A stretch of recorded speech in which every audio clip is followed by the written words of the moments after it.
Let's travel back in time to an era when true giants ruled the world, an era known to us as the Jurassic Period. Imagine standing in the middle of a primeval forest, the ground trembling beneath your feet with the footsteps of colossal creatures. Creatures resembling dragons from ancient myths soar in the skies.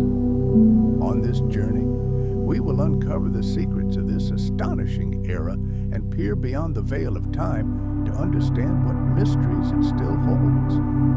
After the echoes of the great catastrophe faded, the planet seemed to exhale a long, painful breath and now eagerly inhales new life. The Triassic period ended, and with it, the monstrous crisis that nearly destroyed all life faded into oblivion. At the dawn of the new Jurassic Era, the oceans became warmer, the endless storms subsided, and the water in the straits regained its clarity. On the bottom of shallow seas, where once desolation reigned, bizarre gardens of sponges and microbial mats now flourish, covering the underwater rocks with a living carpet. And what about on land? Here, in the surviving forests, lie landscapes of tranquility and eternal greenery. Mighty conifers like giant candles stand side by side with ancient ginkgos and mysterious cycads. At their feet, in the damp, rain-soaked soil, ferns spread their jagged fronds and horsetails line the rivers and streams in orderly rows. Don't even try to look for brightly colored flowers here. They simply don't exist.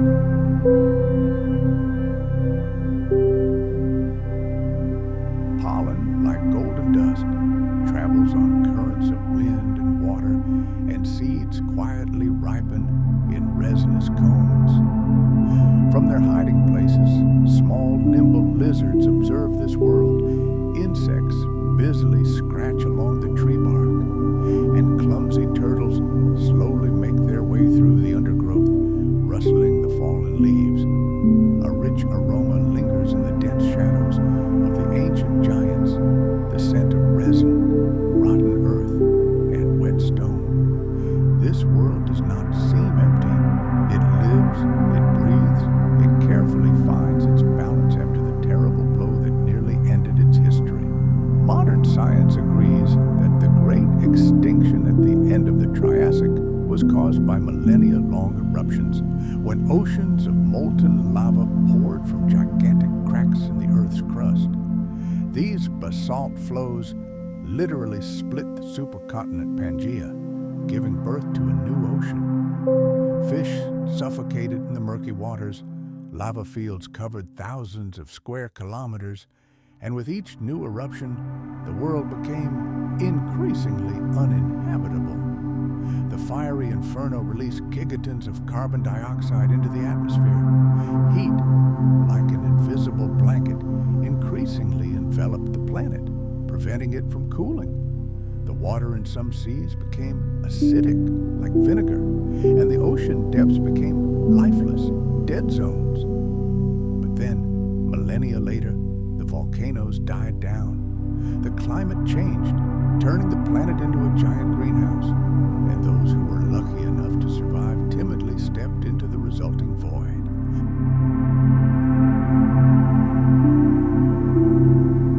Rebuilding life after a catastrophe always begins with small steps. And the first to respond to these changes were the ammonites. Their tightly coiled shells, with their intricate suture patterns, changed with astonishing speed, as if evolution were trying to catch up. In the rock layers at the bottom of ancient seas, we see this race firsthand. Belemnites, distant relatives of modern squid, emerge from the water. Their bullet-like fossilized remains are still found in rocks, polished by time to the shine of river pebbles. Swift ichthyosaurs, resembling giant dolphins, cut through the morning surface of the water. They surface to breathe, their dark backs glistening in the rays of the low sun. Long-necked plesiosaurs hunt among silvery schools of fish, which thrash from side to side like a single pulsating organism. Pliosaurs swim nearby, their massive bodies moving with unexpected grace, reminiscent of seals that have forgotten land forever. On the very bottom, sea lilies, or crinoids, wave their feather-like tentacles, catching microscopic prey in the eternal dance of the tides. Bivalves and brachiopods seek their place in the sun, reclaiming every inch of the bottom from the mud and currents. Dinosaurs didn't appear out of nowhere, as if with a snap of their fingers. They slowly and steadily expanded their domain. Light and agile creatures scurry in the shadows of giant ferns.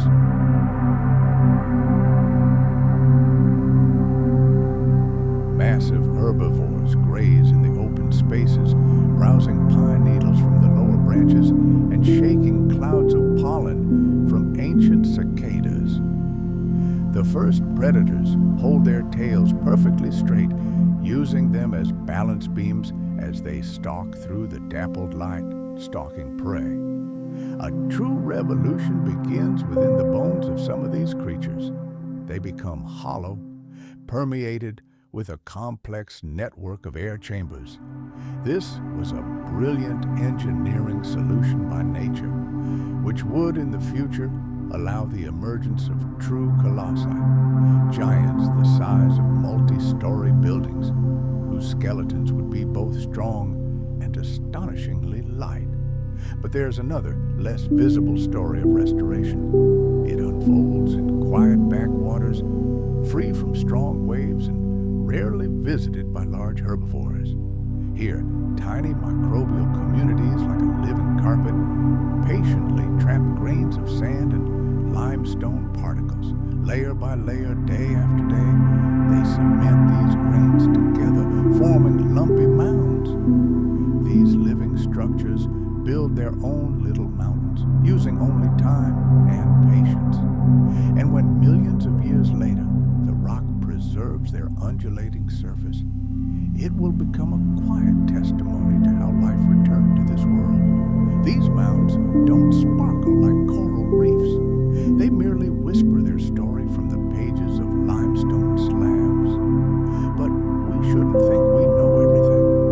The fossil record is full of mysteries and blank spots.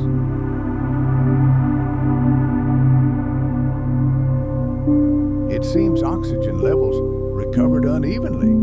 Life flourished in some parts of the ocean, while in others, it barely flickered. We can only reconstruct the paths of ancient currents and winds from fragments of data. We see how some reptile species suddenly disappear from what seemed like ideal conditions, and others, conversely, grow from tiny populations to dominant species with virtually no warning. The precise balance between temperature, nutrients leached from fresh volcanic rocks, and the slow pulsation of the oceans remains a mystery. But this uncertainty is not a failure of science. It is merely a reminder that the planet's archive is written in mud, shells, and chance. And in all this, three astonishing paradoxes emerge. First, true abundance of life came only after the greatest losses. Second, the most gigantic creatures of that era descended from small and inconspicuous ancestors who managed to survive the catastrophe. And third, a world devoid of flowers was still filled with a sense of pollen, resin, and damp earth. All scientists agree on one thing. The air during that era was warm, and sea levels were high. Where the edges of the continents met the flooded plains, endless shallow bays formed. Sunlight easily penetrated to the very bottom, creating ideal conditions for the birth of new landscapes. In the clear water, one could see ooids, tiny balls of carbonate that the waves slowly rolled back and forth, building up layer after layer of calcareous shell.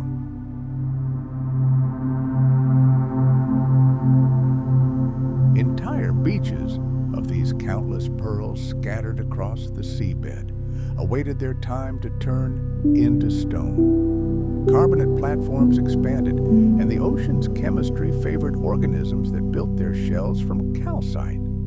Thus, the sea left its memory in limestone, recording the history of the era layer by layer. Fresh volcanic rocks thrown to the surface were quickly eroded by rain.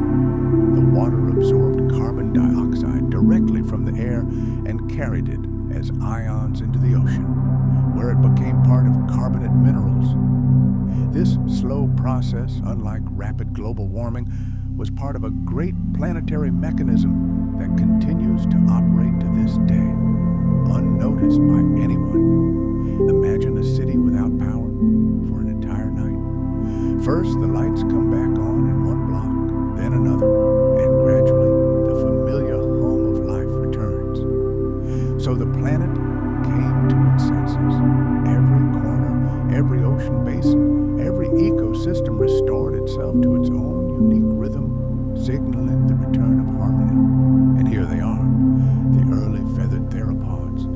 Their small bodies are covered not with scales, but with thread-like structures that help retain heat.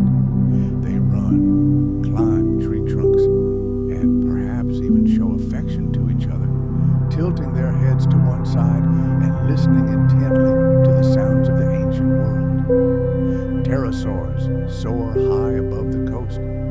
Their wings are not feathers, but a skin membrane stretched over an incredibly long finger.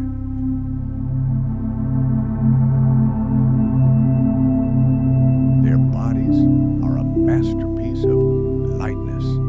Hollow bones, air, and living tissue stretched between them. They are not yet the true masters of the sky. They are only just learning to master it, mastering the science of flight through practice. And in the background, like an invisible metronome, the solar system itself beats out a rhythm. Planet wobbles in Earth's orbit alter the distribution of sunlight, influencing climate.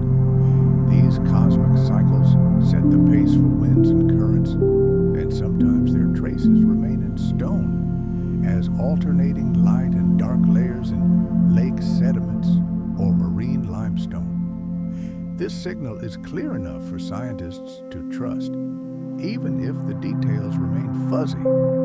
Each ecosystem lives to its own rhythm, but they all obey this great cosmic conductor. It's important to understand, restoration isn't a return to the past.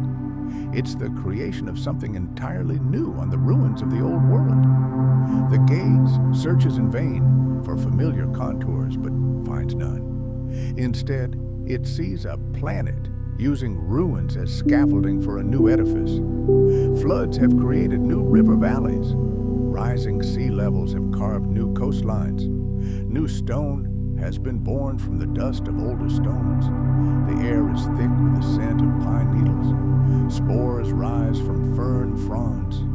Tiny bubbles of oxygen float from microbial mats as the sun warms the shallows. Everything happens slowly, gradually. The planet rebuilds itself, using eternity as a tool. From scarcity, space is born.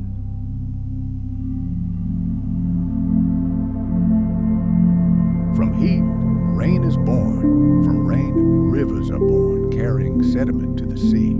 From this sediment, limestone is born, which becomes home to new life. Life does not burst into new worlds, but colonizes them step by step, leisurely and thoroughly. So the Jurassic Period begins not with a deafening roar, but with the barely audible whisper of a reborn planet. Even modern birds can cover vast distances, crossing entire oceans during seasonal migrations. But here, in this ancient world, we witness something different. Flights are primarily local in nature, dictated by pressing needs, searching for schools of fish near the coast, hunting swarming insects, or taking advantage of warm air currents rising from sun-warmed rocks. The day comes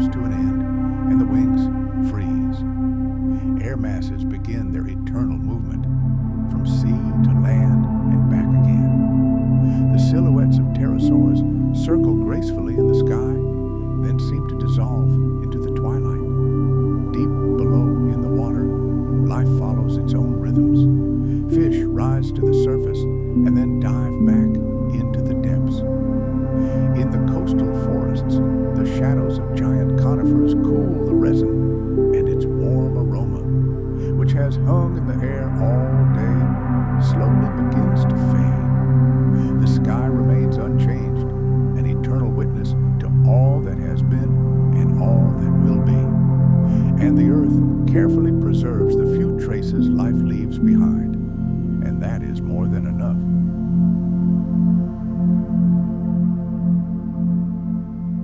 The ability to be flexible and adaptable is the key to a long and successful life in this world.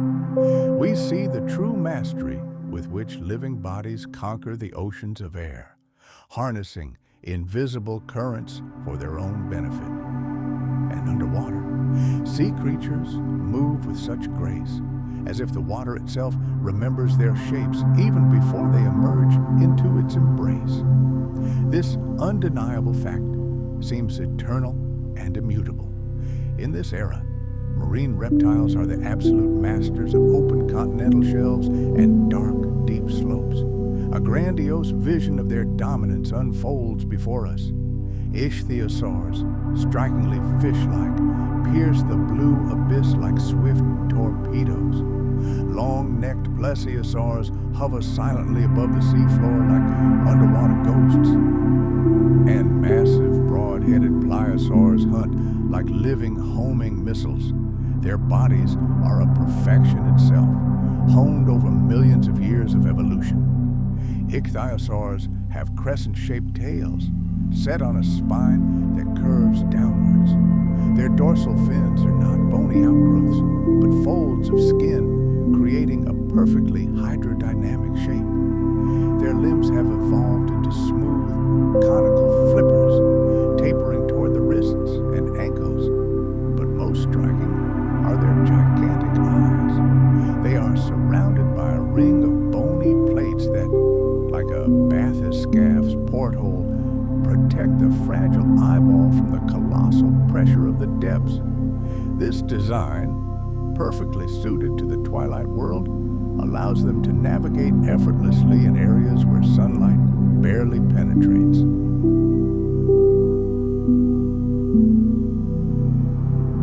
These incredible creatures hunt in their element, in that zone of the ocean where the realm of light ends and the realm of infinite patience begins. Some have teeth like a palisade of fine needles, the perfect weapon for capturing slippery squid. Others have powerful thick cones capable of crushing the bones and scales of large fish. Some species are toothless. Paleontologists speculate that their teeth wore down with age and they switched to softer food. Plesiosaurs offer a unique answer to the challenges of underwater life. Their four powerful fins act underwater like two pairs of wings. They literally fly through the water. The forelimbs provide the primary lift, while the hind limbs add thrust and maneuverability, although the precise synchronization of their movements remains a mystery to science. The neck of many species elongates to incredible lengths, transforming into a living periscope composed of dozens of vertebrae. At the end of this slowly moving fishing rod is a small, neat head, the perfect tool for sneaking up and snatching fish or cephalopods in calm water. Pliosaurs, on the other hand, are the complete opposite. They seem to invert the very idea of graceful flight. Their heads become massive, and their jaws expand to terrifying proportions. Their necks, on the other hand, shorten, becoming a rigid, muscular support, and all the protrusions on their bodies are smoothed out, making them resemble combat submarines.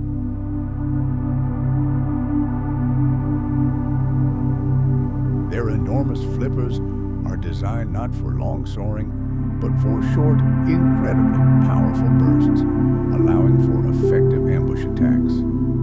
However, the most astonishing detail of their lives lies not in their teeth or fins, but in the mystery of their birth. Several quarries around the world have yielded astonishing fossils. The skeleton and inside her, the tiny, fully formed body of a baby. Its spine is curved, and its small skull is turned toward its mother's tail. It seems to be preparing for its first foray into the vast and dangerous world. This was the safest way to be born in the ocean. Born tail first, the baby could take its first breath on the surface rather than underwater, which would have been fatal. These incredible finds provide direct evidence of viviparity in giant marine lizards. The shallow plains beyond this coastline transformed the ocean from a deadly hunting ground into a gigantic maternity ward. The water carefully preserves the memory of their habits. At the very edges of the warm shallows, we see schools of belemnites moving through the water like a scattering of silver pencils, glinting in the sun with every turn. And then, from the depths, an ichthyosaur rises like a shadow. It carefully cuts into the school and collects its toll, its sickle-shaped tail striking with the force of a threshing machine. On wide underwater plateaus, long-necked plesiosaurs raise their heads to the surface, basking in the rays of the sun.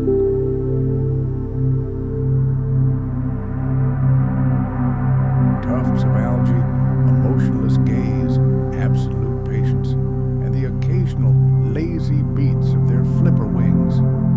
Their movements barely disturb the surface of the water, but there, in the depressions where the shelf drops abruptly into the abyss, pliosaurs patrol. They move like low-flying storm clouds. Their enormous skulls point downward, turning toward the slightest echo, any vibration in the water. When their teeth close, they do so with the silent determination of a steel vice. And at the moment they bite, it seems as if the water itself freezes in reverent awe. Here, in the mid-depths, we encounter three astonishing paradoxes. First, these air-breathing creatures live where there is no air, yet they can hold their breath better than any fish. Second, the ocean's most accomplished hunters expend their energy on prey that lacks bones worthy of preservation. Their feasts leave behind only pale ink stains and shimmering dust. No trophies for paleontologists.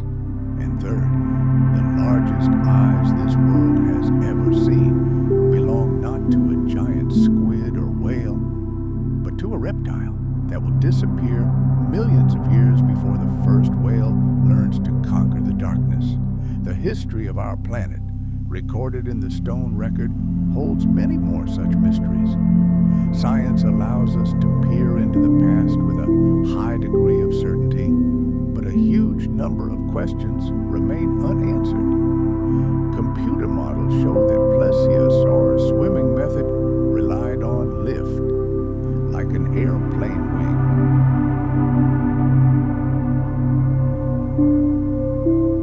However, the precise coordination between the forelimbs and hind limbs remains unclear. Did the hind wings move in time with the forelimbs, or did they work in anti-phase like oars in a boat? Were they used for defense when attacking large prey, or did they serve as additional thrusters during a lunge?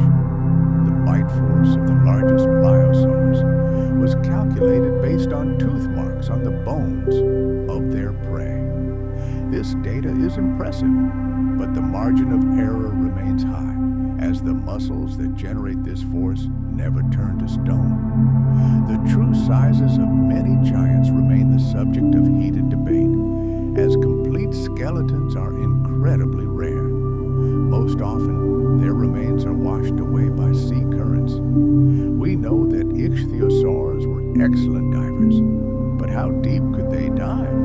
There is no definitive answer to this question, although the size of their eyes, the shape of their teeth, and the structure of their ear bones suggest that they descended into twilight zones, where giant squid congregated like stars in the night sky. The ocean has captured all this in its layers, which must be read slowly and thoughtfully. In the layered limestone that once formed the bottom of the Pacific Gulf, you can discern the delicate imprint of an ichthyosaur's dorsal fin, the ghost of a wave frozen in stone. The skin left its precise curve because the silt settled faster than the flesh could decompose.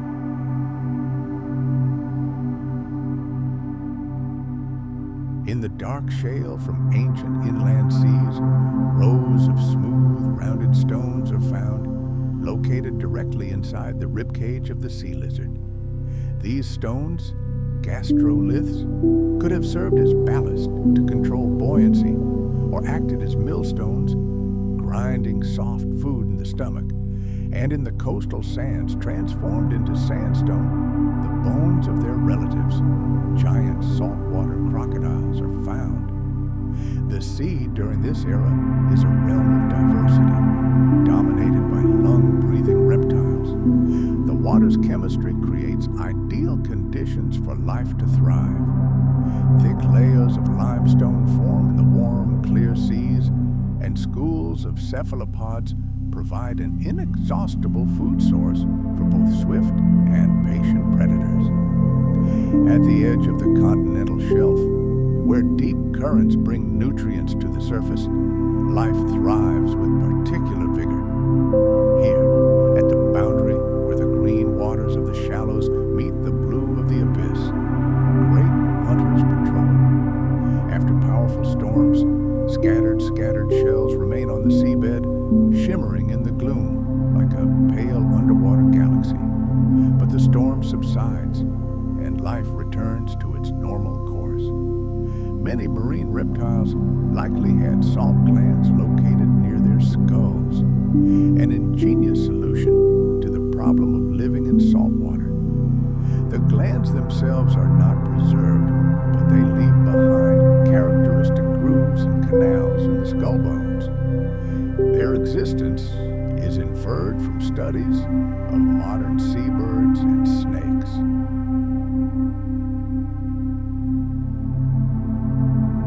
Ichthyosaurs were living torpedoes requiring no propeller. Their engine was their tail, which propelled their entire spine. Their streamlining was perfect. Even the eyelid bones were part of this perfect hydrodynamic design. Plesiosaurs were underwater birds. 4 wings lifted them through the water, while the rear pair helped regulate their glide. When they turned, their long neck moved not like a whip, but like a slow, precise manipulator, allowing their head to reach its target first. Pliosaurs, on the other hand, were sprinters. Their bodies resembled compact submarines with enormous nippers on their bows. They were masters of ambush. They could spend hours planning an attack and strike in a split second. Once again, 3 dry but important facts. Places where fossils are preserved are incredibly rare. Only in a few blessed corners of the planet do conditions allow soft tissue to preserve its form in stone. Millions of swims leave no trace, but a single peaceful death can forever imprint a wing of life on stone. Will we ever learn that some ichthyosaurs hunted in regular cycles that coincided with squid migrations? Perhaps their teeth, like rings on a tree, could tell us about this. But for now, these are just guesses, and time passes. Continents rise from the depths, and the stone pages of this great book await their next readers. Imagine the shadows lengthening, and the floor of the ancient sea seeming to rise toward the fading sky, catching the last rays of light.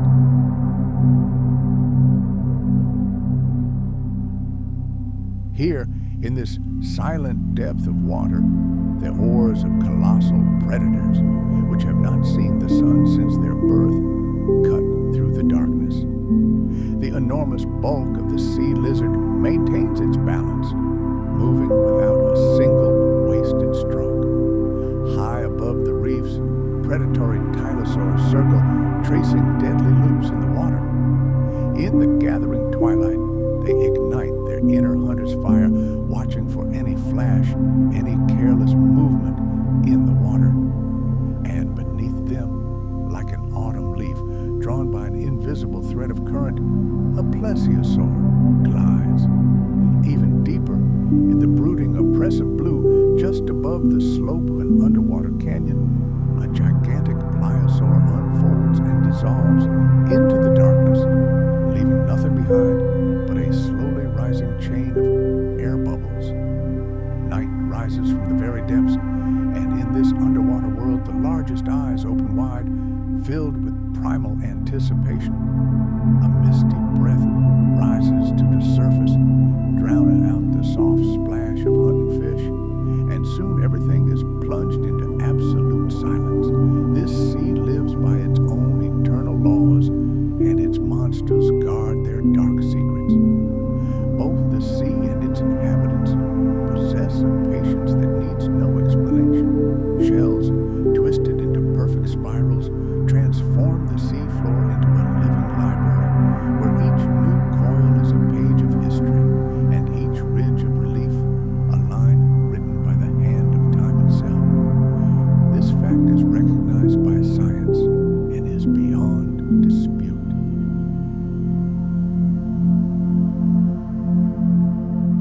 Spiral ammonites and their straight-shelled relatives known as belemnites flourished across entire geological eras. They revealed an incredible diversity of forms and became paleontologists' most reliable timepieces, sealed within the rock mass.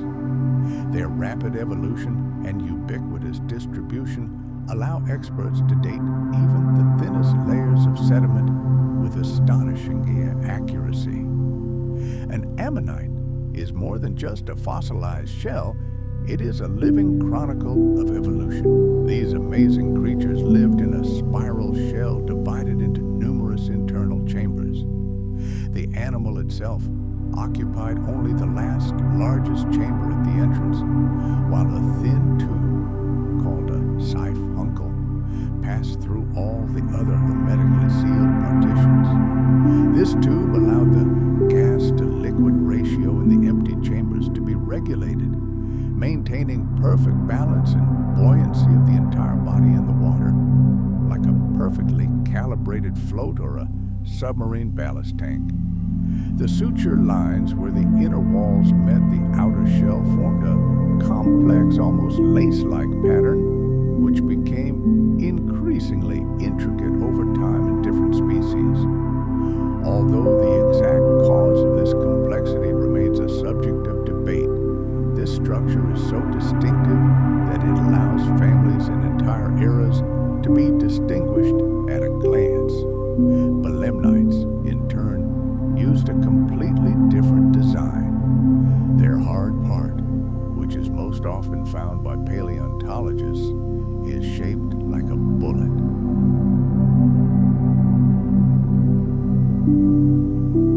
This is the so-called rostrum, a protective sheath of tough calcite that sat behind a fragile chambered cone and a soft body with tentacles and fins, very similar to the body of a modern squid. This rostrum, or guardian, as it is also called, is remarkably well preserved in fossils.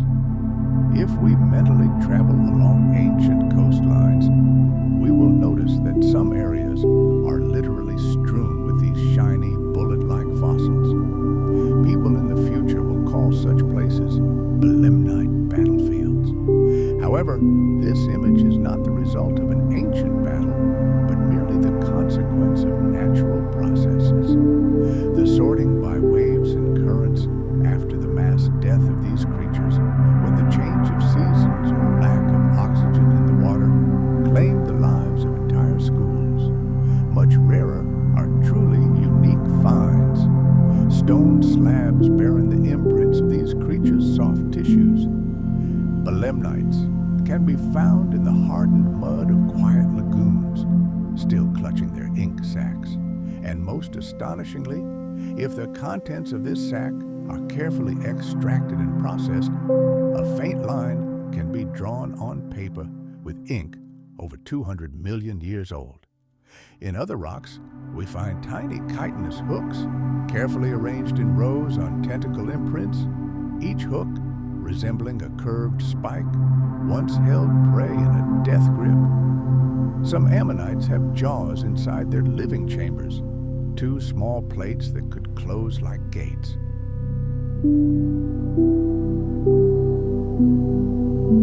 And even more rarely, we encounter the faint outlines of the tentacles themselves, fanning out from the shell, a soft crown of movement, forever frozen in stone. The mysteries of these creatures continue to captivate scientists.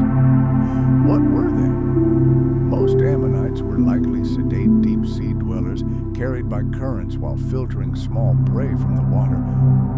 But could many of them have been skilled swimmers, capable of swiftly pursuing prey, turning sharply, and diving?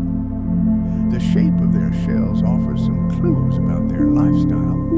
An isotope analysis of shell layers reveals fluctuations in water temperature and therefore the varying depths at which they lived. But the sea is reluctant to share its secrets, and evidence preserved in various rocks supports both hypotheses. The exact role of the complex suture on the ammonite shell also remains unclear. Perhaps it provided additional strength during deep-sea diving, or perhaps it was simply a side effect of their growth pattern. With each new discovery, with each new thin section of a fossil, this scientific debate intensifies.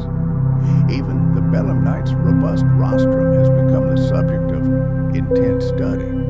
Oxygen contained in the water, absorbed into its calcite structure, preserves a memory of the water's temperature millions of years ago. The calm scientific debate about how accurate this memory is and how it was influenced by the animal's own life processes constantly requires clarification.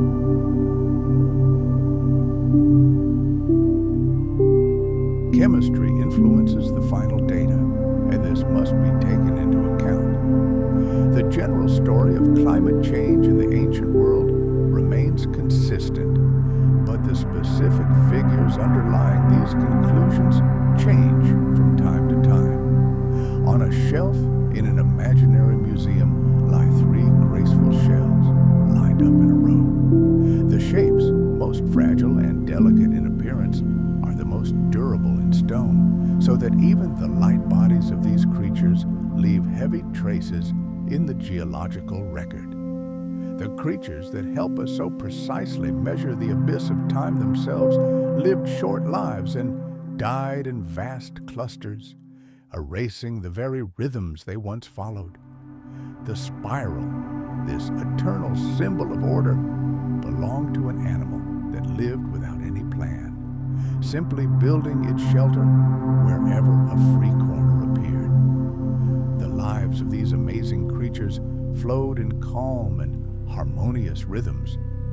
Newborns, no larger than a fingernail, drifted among the plankton, already bearing tiny balls of future shells, called ammonitella, and beginning to form their first chambers. Many of them spent their youth near the surface, closer to the light, until they grew large enough to dive deeper in search of food. With age, some species developed powerful ribs and sharp spines on their shells, perhaps to improve hydrodynamics or to make them more difficult for predators to grasp with their teeth.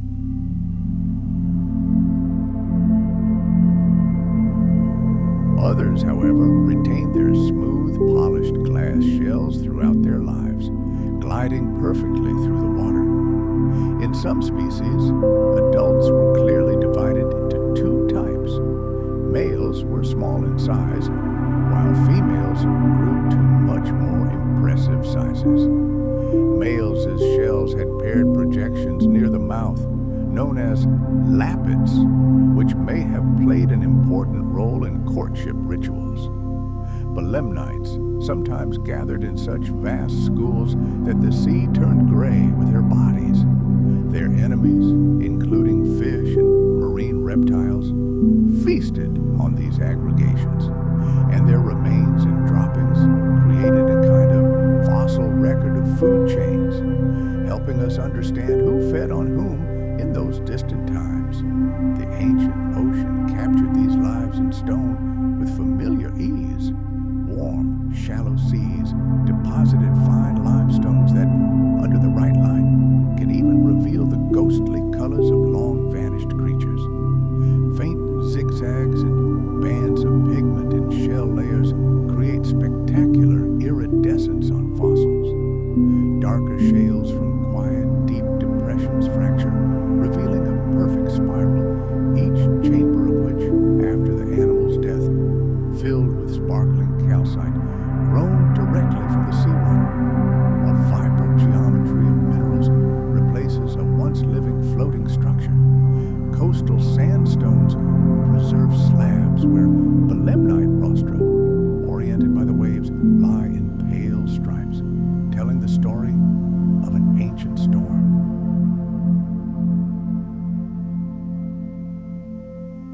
And in some rocks, formed in the open sea, slabs studded with thousands of tiny hooks bear witness to the feast of predators who tore their prey to pieces. This is a grim confetti of hunting tools that once held a glimmer of life. Modern analogies help us grasp the scale of these ancient natural technologies. The ammonite acted like a small submarine equipped with its own ballast tanks, capable of rising and falling through the water without propellers. The belemnite, on the other hand, was a living dart with one sharp end and a stabilizing fin on the other. Its shape forgave mistakes and rewarded precision. And finally, three dry but important observations. First, only when the sea suffocates, deprived of oxygen, can black silts preserve the imprints of soft tissue. Therefore, our clearest glimpse of the bodies of these creatures comes from times when life itself fought for every breath of air.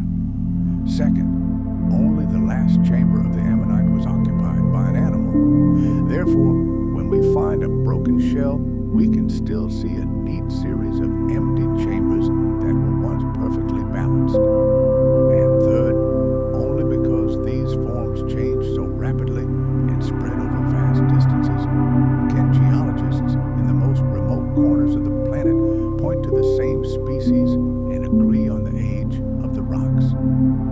Thus, the same spiral found in two different rocks can connect thousands of kilometers in an instant. Predators fit perfectly into this ecosystem.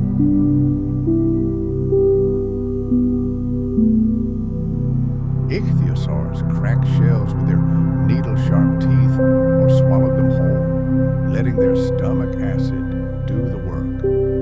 Pliosaurs sheared off larger shells with their enormous jaws, casting gigantic shadows over schools of belemnites. Sharks and relatives of saltwater crocodiles joined this endless feast. Even other cephalopods weren't above hunting smaller members of their own kind. Bite marks on shells, which healed over time into thin scars, prove that not every hunt ended in death, and storms drove the bodies of the fallen into quiet lagoons, where they awaited their time to turn to stone. On the floor of the ancient ocean, ammonite shells settled to rest, lining up in perfect rows. Currents unfold their twisting spirals, like the hands of a clock following the passage of a long-gone day. Paleontologists firmly believe that ammonites are the Earth's own impeccable chronometers, its natural clock. Despite their habitat in strictly defined corners of the seas, their fossils allow us to piece together global events, dramatic climate fluctuations, rises and falls in sea levels, and even the pulsations of ancient volcanoes. They mark geological horizons with such astonishing precision that it delights any mind that values order. But these creatures themselves, of course, cared nothing for time. They coiled themselves not to mark the passage of time, but because this form was the most comfortable for existence in the water.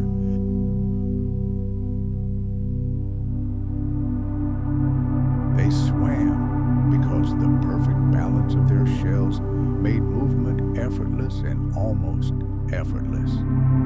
And they died because such was the law of the ancient sea, requiring nothing from them other than submission to the eternal cycle of life and death. Their time ended, like the shells, gracefully rather than with a bang. Picture this scene. A slow, endless rain of microscopic plankton shells settles to the bottom. A school of squid-like belemnites loses its vital glow and sinks into the dark abyss. An ammonite, sensing a barely noticeable change in pressure, rises slightly higher and begins to slide sideways, caught by the current that was there long before its own shell spiraled. And so, life is gone. All that remains on the seafloor is an empty yet beautiful form. Its internal chambers, depending on the water that last filled them, become lighter or darker. And now the first, thinnest layer of silt, like a veil, begins to cover its perfect curve. Millions of years pass. Sediment turns to stone. Tectonic forces uplift the ancient seafloor, transforming it into cliffs. And one day, human hands discover this spiral in sunlight that has traveled through countless eons. At that moment, in the deep past, there was only the balance of water and the patience of nature, which allowed the ocean to speak the language of spirals.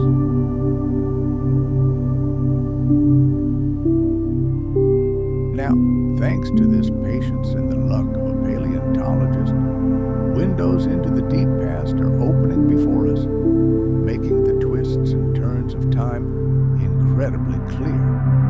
It's a well-known fact. There are places on the planet that seem designed to preserve the past. For example, the vast floodplains deep in the northern continents.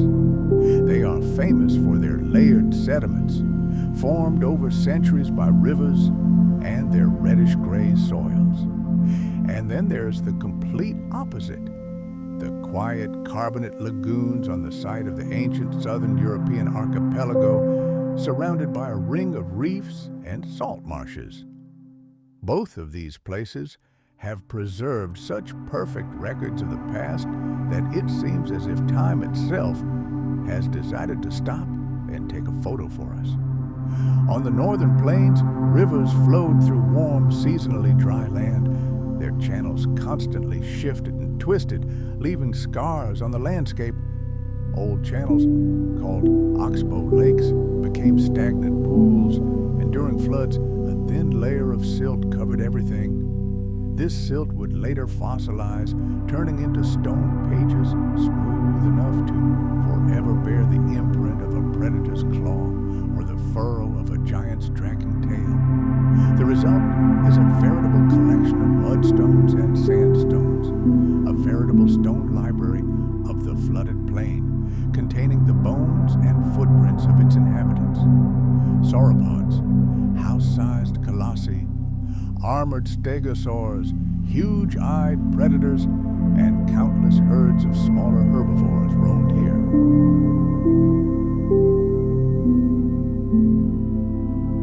The picture is quite different from the south. Here, the sea formed a chain of shallow pools, separated from the open ocean by barriers of sponges and coral reefs.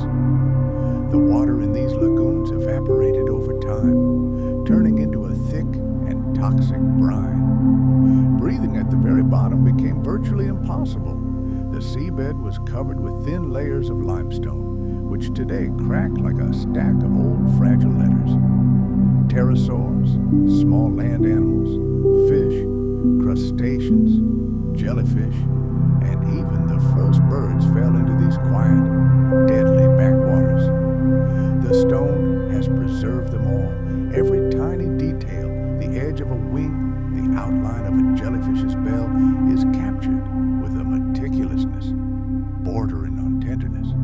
One of the lesser known yet astonishing finds awaited its time at the bottom of one of these lagoons, horseshoe crab tracks, leading through the soft limestone mud to where the water becomes very shallow. They leave behind paired curved trails that suddenly end at the petrified bodies of their owners who never reached the shore. The path to death was documented alongside the death itself. A short, tragic account of the struggle against the toxic salt fog that thickened at the bottom, denying oxygen a chance. Here's another striking moment, this time from the floodplain. A shallow pond has dried up to the very bottom. A series of dinosaur tracks leads down to its center.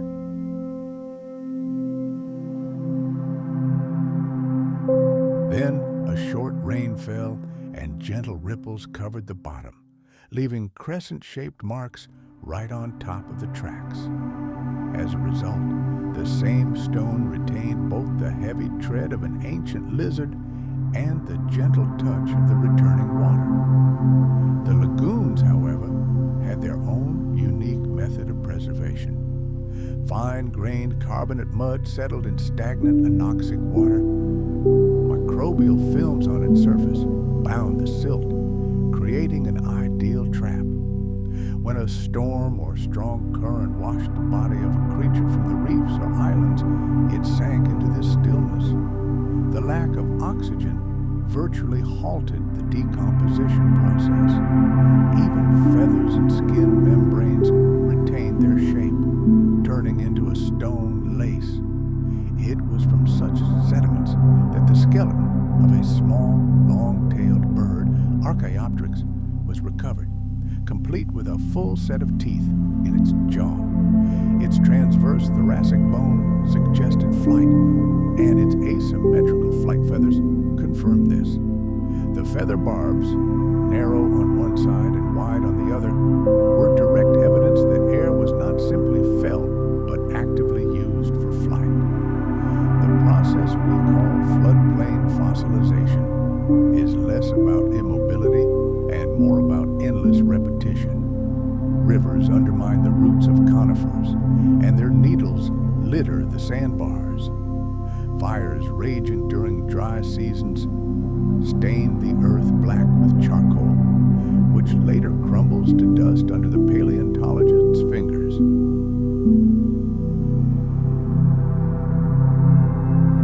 Storms deposit entire layers of sand into river channels, burying bones under their sudden weight. In some places, where the current slowed, entire bone deposits formed. The diversity of the sizes of the remains reflects both the richness of life and its fragility during times of drought.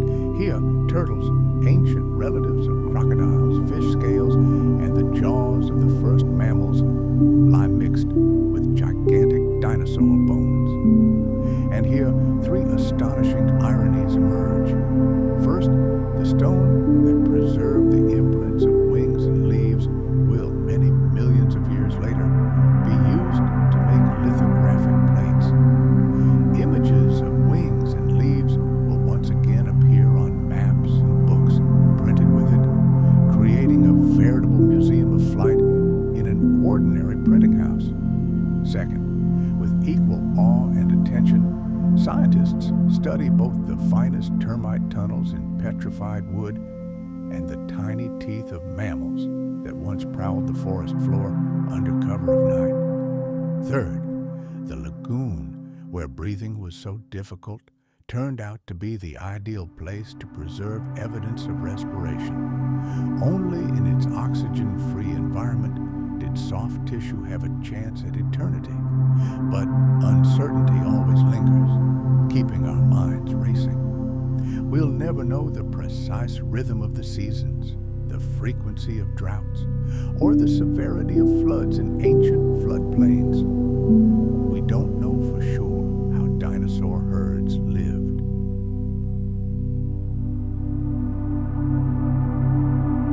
Did long-necked sauropods move in tightly knit groups with a clear age hierarchy, or were they looser communities that sometimes converged and sometimes dispersed?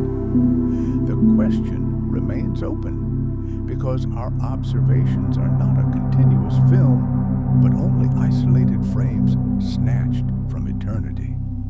Even in the lagoons, the chemical composition of the water and the frequency of storms that washed bodies ashore varied from island to island and from year to year. These differences are lost in the general silence which obscures the true pace of events. And even with a perfectly preserved Archaeopteryx wing before our eyes, we can only speculate about the power of its flight, its duration, and whether this bird took off from level ground or preferred to leap from a low branch. Bones speak of possibilities, but the air of the ancient world does not give up its secrets. A graceful analogy applies to both places. The floodplain chronicle resembles the work of a scribe writing in many languages. His notes are handwritten on different types of paper, crossed out by later notes. The margins are scribbled with commentary, and here and there, footprints and rain stains are visible. The lagoons, on the other hand, are the work of a museum curator. He carefully covers each specimen with the finest cloth, clamps it between boards, and stores it in a cool, dark room for eternal preservation. These ancient landscapes convey their mood right down to the fingertips.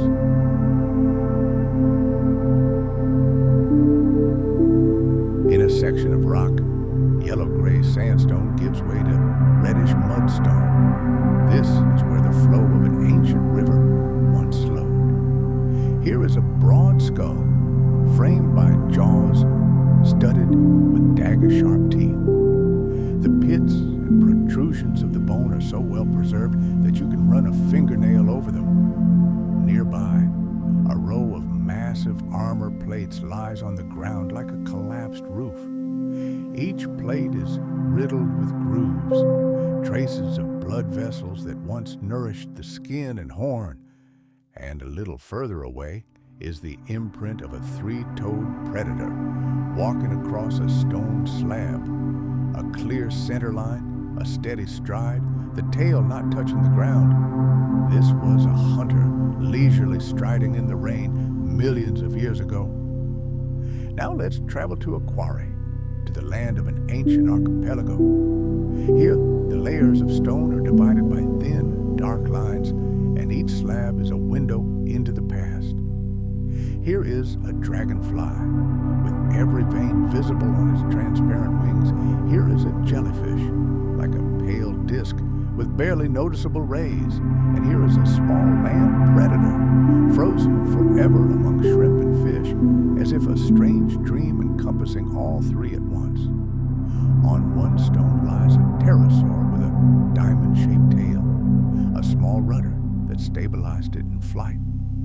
On another lies a wing covered in fine, angled fibers, a living canvas that now seems like a ghost of threads. And finally, three more dry but important observations.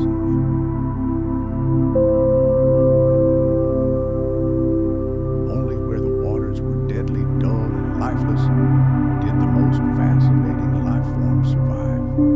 Patience, not drama, creates the best archives, and only in landscapes constantly tormented by floods and fires do we find traces and bones that form a detailed map of the past. They remain, but vast blank spots still yawn on this map.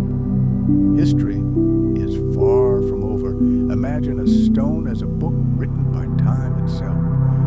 If split correctly along its natural fault lines, it will reveal its deepest secrets. We will see imprints of ancient feathers, fossilized shells, and footprints left in damp sand millions of years ago. This stone chronicle is like a window into two completely different yet inextricably linked worlds. One window looks out onto the land. It is painted in green and brown tones, filled with dust carried by winds and rain, and preserves the memory of the heavy tread of giant lizards that roam the banks of ancient rivers. The other window is pale blue, almost gray. It faces the silent depths of the ocean, where peace reigns, broken only by slow, majestic currents. Only occasionally does a powerful cataclysm shake this silence, forever freezing a moment of history in stone. Together, these two worlds, land and sea, compose a quiet yet grand chorus of life. Look here, into this flooded lagoon. At its bottom lie the bones of creatures that once saw the sky through the crowns of giant conifers and warmed their skins in the rays of a prehistoric sun.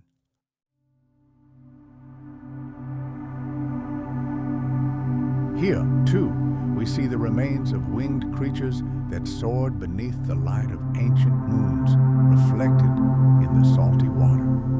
And so, the era prepares to turn its darkest chapter. Slowly, inexorably, like an approaching hurricane, molten rock begins to rise from the very depths of the planet. This is not just a volcanic eruption, it is an event of planetary scale. Throughout this period, gigantic fields of molten basalt erupt onto the surface from long, multi-kilometer-long fissures and wide volcanic vents that have opened in the southern lands and near the polar caps. At the same time, entire layers of hot, dark rock erupt sideways, penetrating older sedimentary layers. All these monstrous eruptions and magma intrusions form what scientists call a large igneous province, a gigantic scar on the planet's surface that will forever alter the atmosphere, oceans, and life itself. This hellish fire doesn't flare up instantly. It comes in waves, deadly pulses, each lasting longer than any conceivable storm. Fiery curtains of lava grow ever higher and hotter. Rivers of molten rock fill the valleys, solidifying and turning into dark stone ribs on the landscape. Ash falls from the sky in a solid gray shroud, covering the already warm seas. In some places, as the lava cools, it contracts, forming gigantic hexagonal columns like the pipes of a colossal organ. Each hexagon is a silent record of the receding heat.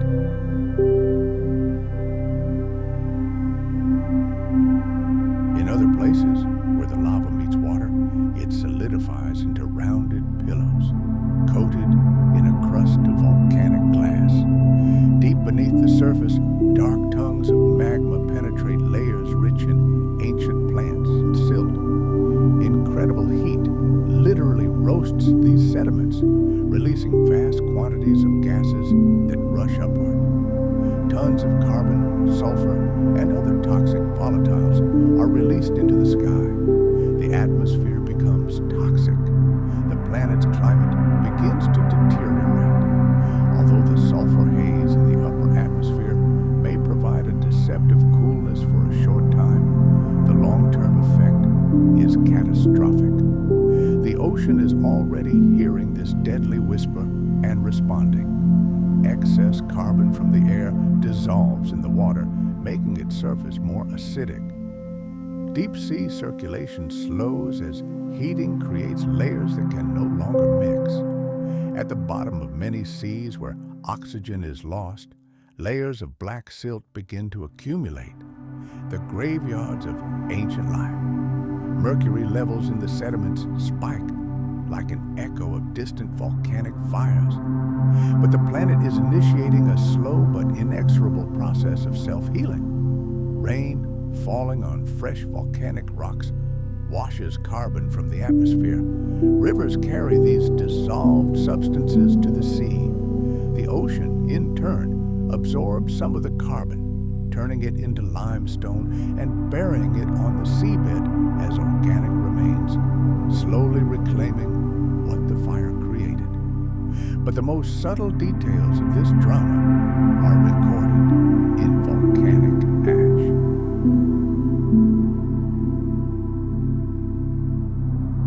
It settles on plains and shallow seas, covering the world with a gray shroud, where a thin, pale layer of ash covers shady thickets of conifers or ferns.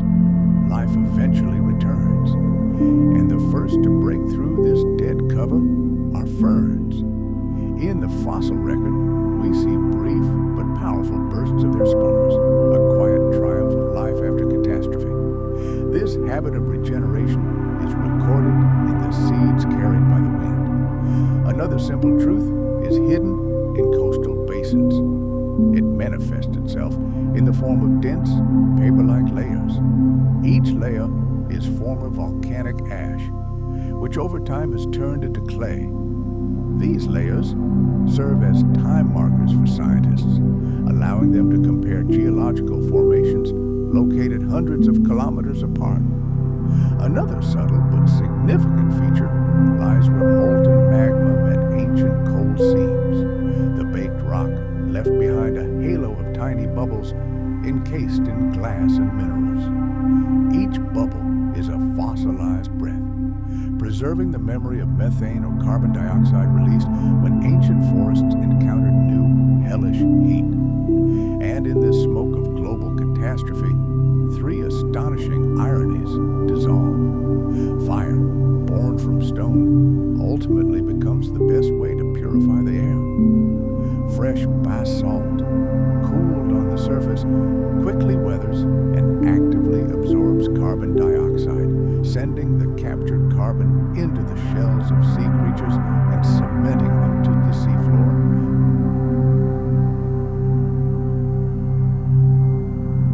The ash that temporarily darkened the sun and brought death, years later fertilizes the oceans with iron and phosphorus, triggering a rapid growth of plankton which, as they die, carry carbon to the ocean floor.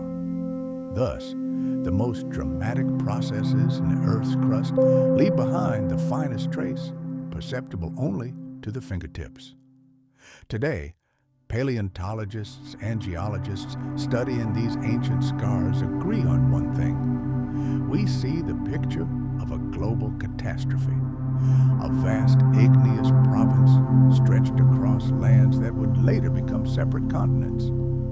Dams of solidified magma formed over a long period of time, lining up in parallel rows. Lava flows filled giant faults.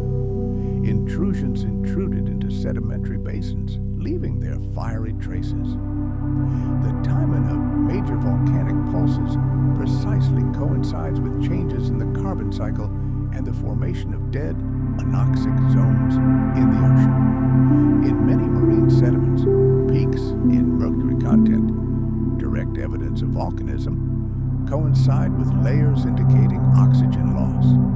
The connection between fire and water is clear, and yet, as with any great investigation, mysteries remain. The exact number of these deadly pulses, their regularity, the duration of the lulls between them, all remain a subject of debate. We don't know exactly how much of the carbon entered the atmosphere directly from magma, and how much from burned sedimentary rocks.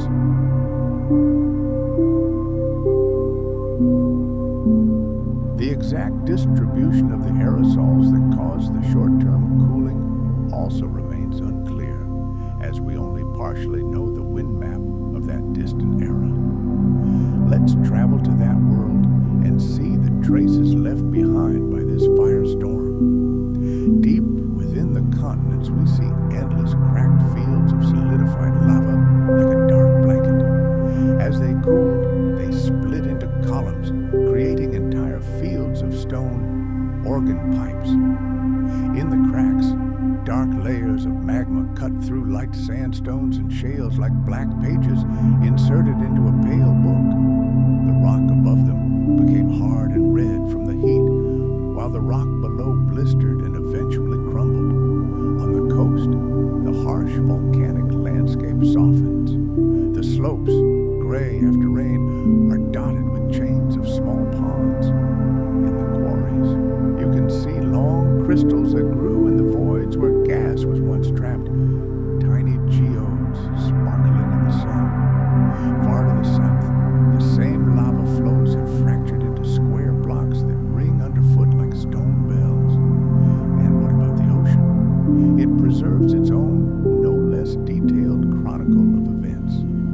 Layers of ash lie as light threads in dark sediments. Carbon isotope fluctuations in layers rich in organic matter and pyrite coincide precisely in time. In some core samples recovered from the seafloor, scientists have found the very same fern spores that suddenly appear after fires, marking a brief burst of greenery following a global upheaval.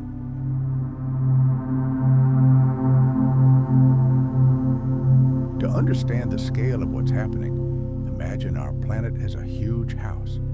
In its basement, a gigantic furnace, the very same igneous province, burns non-stop. When the fire burns for a long time, the rooms become unbearably hot, and the air becomes heavy and toxic. The windows fog up, and the corners become stuffy and musty. But in this house, no one tends the fire or opens the windows. It has its own unhurried rules, and only when the lava cools does it acquire the austere beauty of basalt columns. Thus, peace, not fury, creates forms that people will later admire, and only because basalt erupts through rich soils can future forests rise from the streams that once suffocated all life in the valleys. Only when a thin layer of ash from a distant vent settles in a quiet lagoon do the wings and membranes of ancient creatures retain their shape. Catastrophe changes the world without raising its voice. New, dark, rocky plateaus heat and cool faster than the old soils, generating new winds and storms. Rivers that once meandered lazily through soft beds now rush in straight streams over hard, rocky ledges, tumbling into waterfalls.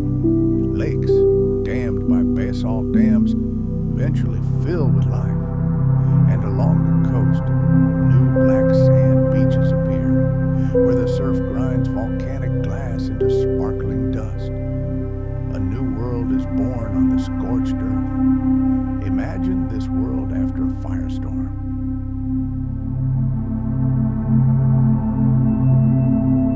Dark volcanic basalt, greedily absorbing the sun's heat, becomes a scorching slab compared to the cool, light-colored carbonate rocks. For the quiet coastal dwellers, this means their usual egg-laying sites are no longer safe. And now, when the cataclysm subsides, the same pristine silence that existed before rains. In the rays of the setting sun, piercing through the curtain of slowly settling ash, the air is filled with the scent of damp, cooling earth. The basalt fields cool in anticipation of the saving rain. Here, on the dead pages of Stone Chronicle, history freezes. The once hard-baked surface begins to soften under the influence of moisture and time. The first timid shoots of greenery are breaking through on the hillsides. The atmosphere, previously oversaturated with steam and gases, slowly thins. Rivers, those eternal workers, carry dissolved carbon to shallow waters, where it will be forever buried under layers of shells and marine sediments. In this ancient world, nothing happens instantly. The rock itself, the stone beneath our feet, becomes a great chronicle, each page meticulously recording the influx and loss of heat. Oceans and rivers act as impartial counters, verifying the final figures. And life itself, like a brilliant strategist, studies this grand balance, finding loopholes and germinating only where the merciless laws of universal universal mathematics give it the green light.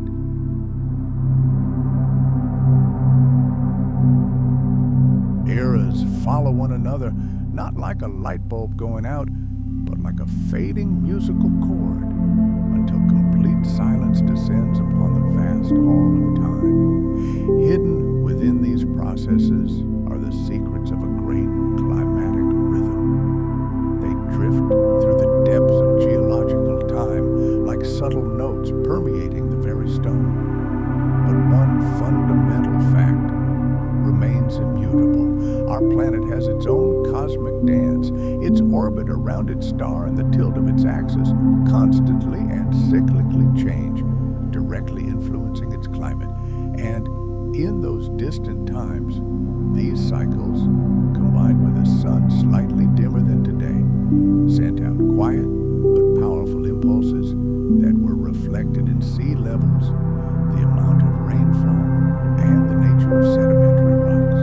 The Earth's rocky crust preserves this music in the form of layered limestones and shales, which repeat with the tenacity of a musical beat. Each pair of layers is a whisper of a distant orbital rhythm. This is a great synchronicity. When the tilt of the planet's axis changes, summers in one hemisphere become unbearably hot, then surprisingly cool. Monsoons, those gigantic rivers of air, sometimes gather ferocious strength, then weaken to a gentle breeze. If ice exists on the planet, it hides in the shadows of the mountains, sometimes expanding into glaciers, then retreating and melting. When the orbital trajectory changes from a near-perfect circle to an elongated oval, the entire planet feels the change. Seasons become more contrasted.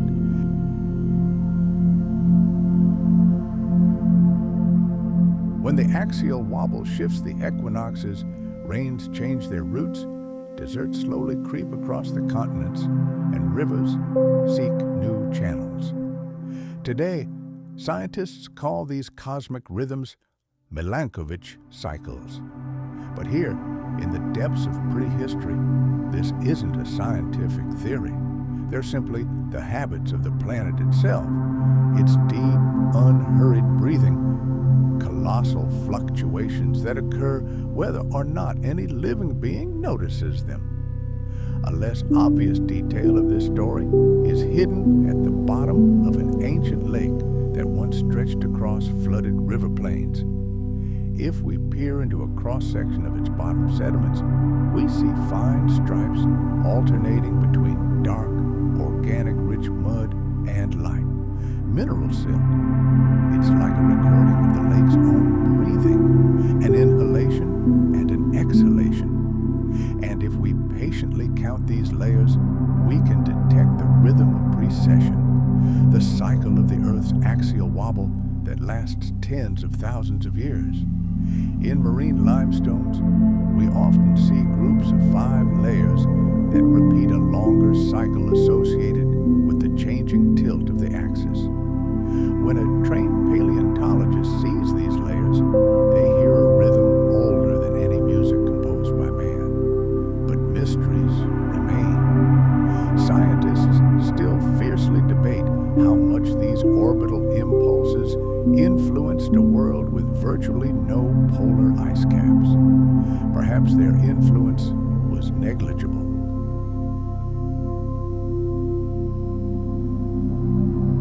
Without giant glaciers, sea level changes occurred primarily due to thermal expansion of water and tectonic shifts of the ocean floor. Therefore, the signals in coastal sediments are barely noticeable, like a whisper amidst a roar. Some studies link brief periods of oxygen deprivation in the ocean to orbital cycles, but the coincidence is not always perfect and is often blurred by later geological processes.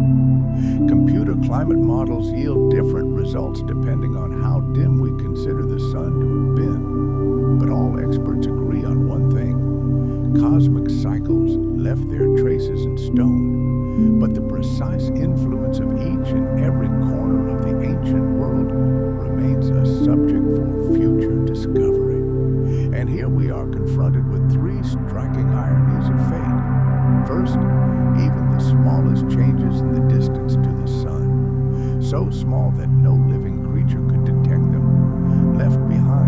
gigantic traces in the form of multi-meter-thick layers of limestone and shale.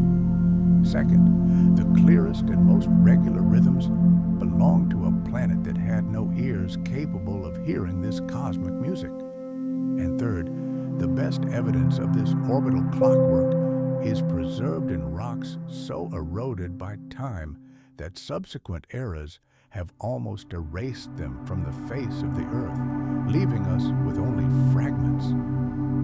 The Earth responds to these rhythms with subtle changes.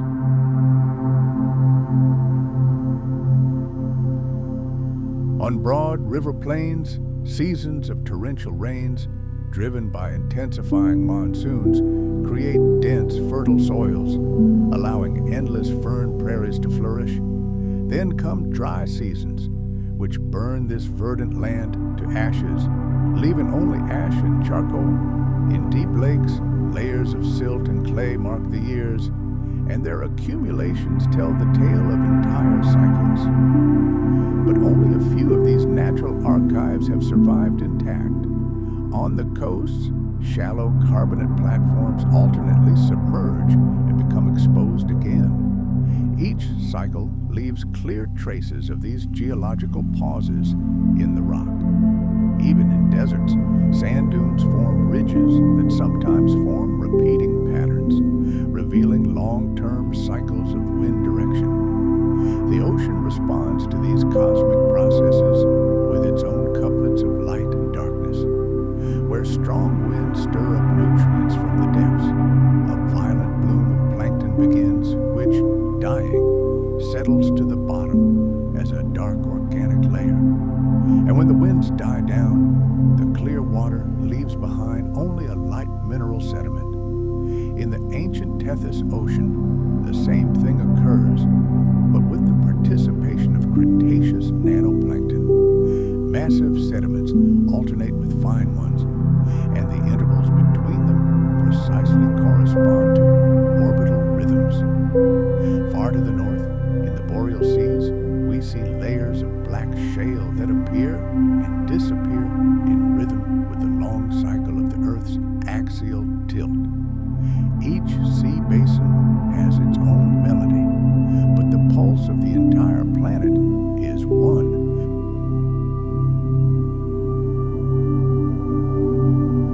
To better understand this complex symphony, imagine the planet itself as a majestic, unhurried dancer. Its movements are guided by invisible forces like three mysterious musicians.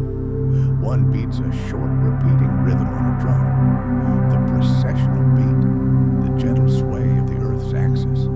The second plays a slower, gently shifting melody on a stringed instrument, symbolizing the planet's changing tilt. And the third, the most powerful, sets a deep, eccentric motif that defines the very shape of Earth's orbit. And all these steps, intertwined in a single, complex dance, make rivers move, forests sway, and oceans breathe.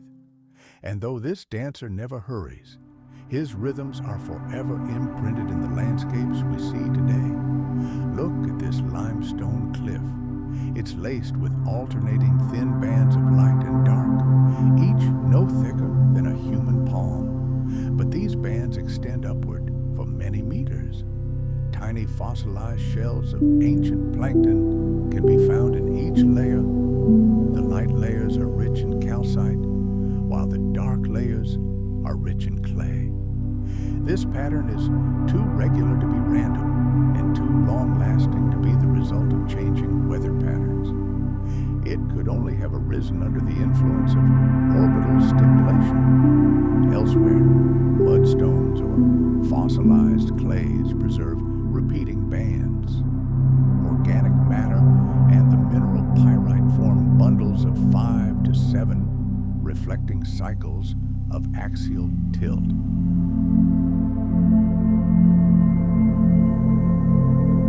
And here is sandstone from an ancient desert. Layers of sand are tilted in one direction, then there's a pause, and new layers tilt at a different angle. This is the story of wind belts that have shifted over long eons.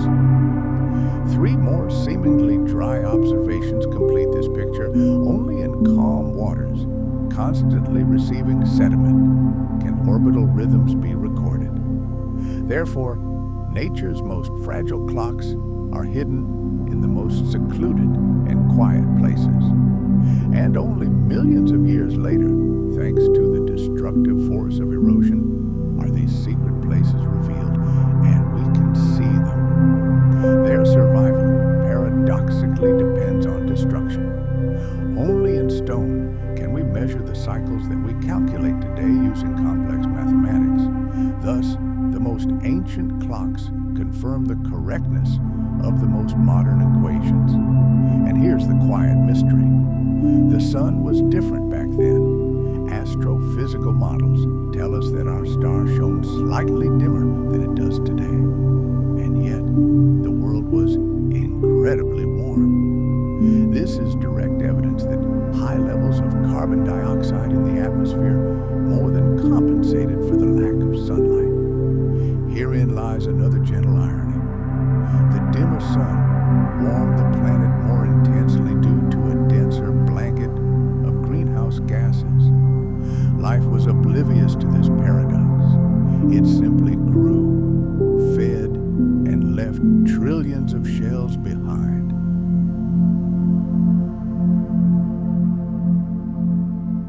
This balance between star and rock, between gas and ocean, remains a deep rhythm, slower than precession, longer than the obliquity cycle, and wider than the orbital eccentricity.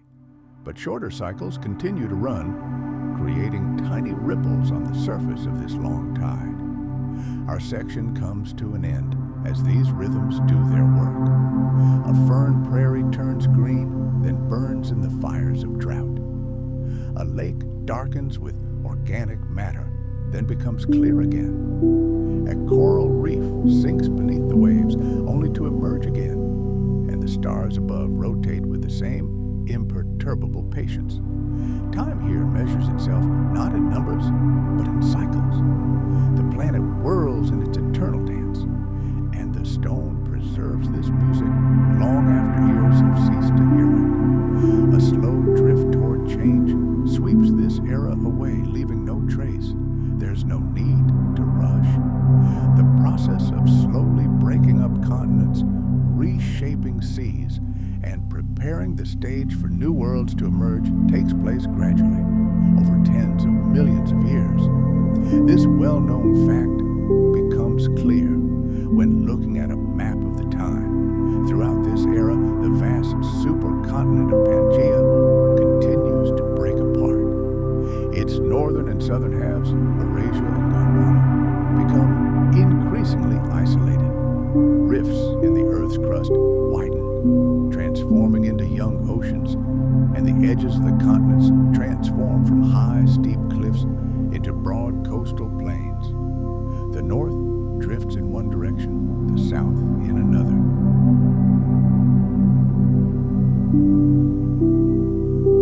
This continues until the Tethys Ocean expands even further, becoming a vast corridor of warmth and salt that connects the climates and life forms of different parts of the world. By the end of this period, the outlines of the future continents we know today begin to emerge, like a vague artist's sketch. This isn't a complete world map, but merely its beginning.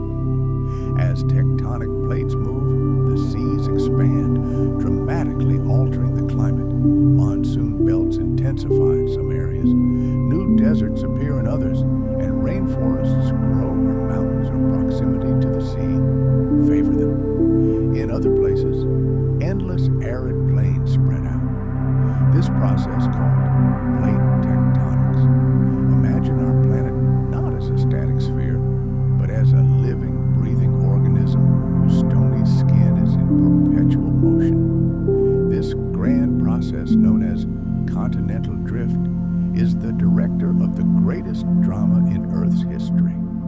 It doesn't just reshape coastlines, It alters the fate of entire ecosystems, dictating the direction of ocean currents, distributing vital nutrients, and deciding which species are destined to meet and which are forever isolated. But the most astonishing chapters of this story are written not on the giant continents, but on their fragments. Imagine enormous fragments of land breaking away from a single continent and, like giant rafts, embarking on a multi-million-year journey across the ocean. These microcontinents are veritable time capsules.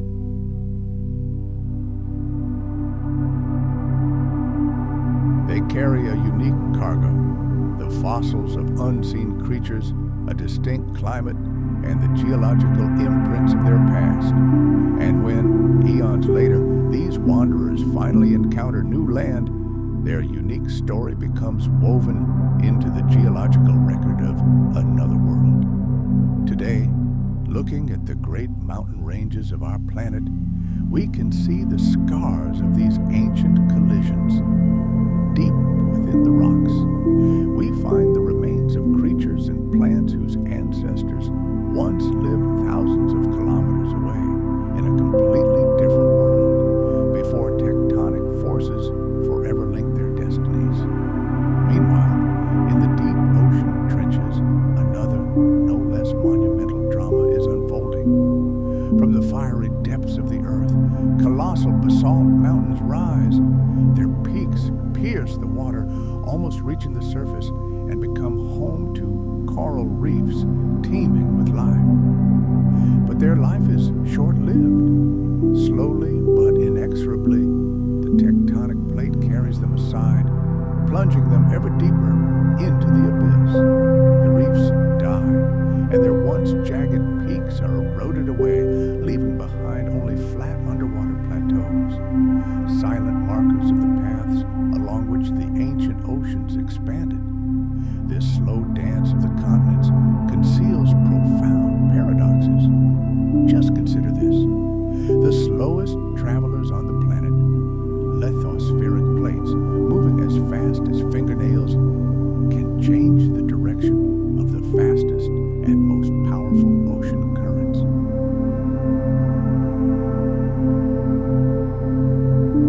Their shift of just a few centimeters per year ultimately completely restructures global water systems.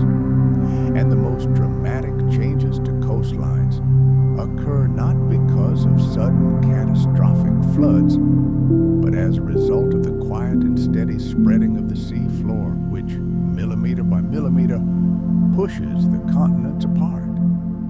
The world that was once a single whole, the gigantic supercontinent Pangaea, entered an era of great rifting. But this division wasn't the end. It was the beginning. The rift opened up new sea routes, creating shallow seas that became bustling corridors for the exchange of species. The picture of that world is already well known. The great Pangaea vanished into oblivion. Laurasia formed in the north, and the gigantic Gondwana in the south.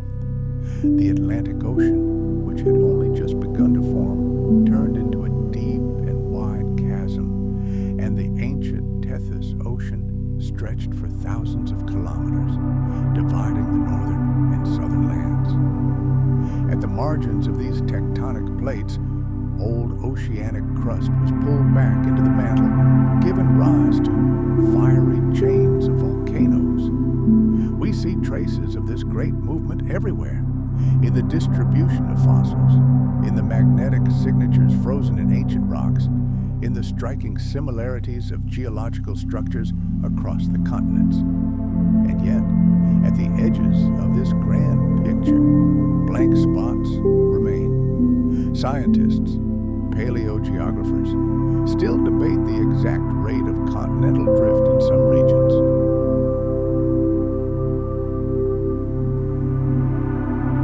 Their reconstructions of the rotation of small tectonic plates can differ by several degrees. We can only roughly estimate the width of the newborn oceans in those distant times. Each new study refines these ancient maps, but the overall story remains unchanged. Our world slowly but surely took on its familiar shape, and on this vast, shifting stage, life continued its play. Ammonites, those predatory cephalopods, were colonizing new ocean basins. Their shells, isolated from one another, began to develop unique shapes and patterns, becoming living testament to geological barriers.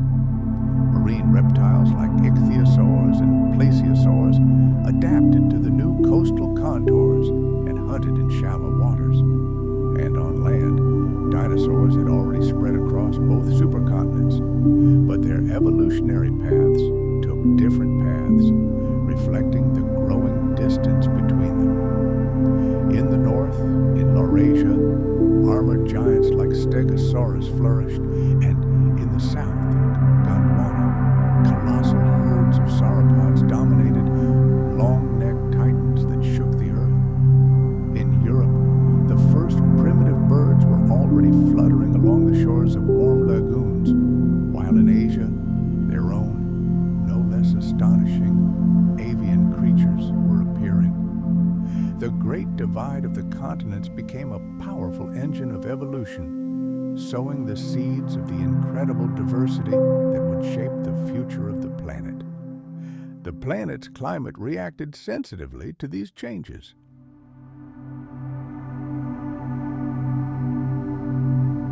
The wider the oceans, the longer the coastlines, the more moisture evaporated into the atmosphere. The powerful equatorial current in the Tethys Ocean acted as a global thermostat, moderating climatic extremes. But deep within the giant continents, the weather was harsh. Monsoon seasons alternated with severe droughts. Rock weathering slowly drew carbon dioxide from the atmosphere, and the oceans reliably preserved it in layers of limestone and black shales. The planet still lived in a global greenhouse, but all these processes, both chemical and geographical, were already setting the stage for the coming cooling. You can imagine this process as the work of a giant loom. The continents are the shuttle, slowly sliding back and forth. The oceans and atmosphere are the threads, and every shift in the Earth's crust alters the pattern on this cosmic fabric, weaving currents and winds in new ways, creating a unique climatic pattern. Of course, it takes tens of millions of years for such a pattern to be created, and we can touch this past. In the northern cliffs, we see ancient sandstones preserving traces of rivers that once carried their waters to the young Atlantic. And in the southern mountains, thousands of meters above sea level, we find marine limestones full of shells of warm water creatures.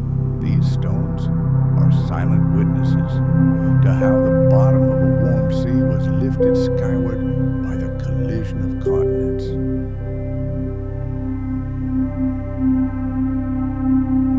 On the Mediterranean coast, massive cliffs still preserve the skeletons of ancient reefs built by corals, sponges, and algae along the shores of the vanished Tethys Ocean. At the end of this grand overview, three key points are worth remembering. First, it was the splitting of the continents that created isolated sea basins, perfect traps for preserving the remains of ancient creatures. Ironically, our knowledge of the past depends directly on this process of separation. Second, it was this separation of lands that became the primary catalyst for diversity. Isolation spurred evolution, giving rise to unique species of dinosaurs and marine life. The split laid the foundation for the flourishing of life. And third, the slowest changes shaped the most distant future. Just a few centimeters a year, but they shaped the oceans, climate, and entire ecosystems for tens of millions of years to come. Epoch after era, without any sudden leaps, the continents continued their great journey. The seas expanded their domain. The climate shifted in time, not only with the Earth's orbit, but also with the position of land on its surface. And life, that tireless force, colonized new territories, adapted, leaving its traces in bones and fossilized leaves, preparing for each new challenge. The drift did not cease. It merely turned the page to begin a new chapter in Earth's history, a chapter whose script had been written millions of years earlier in the quiet and inexorable tread of the continents.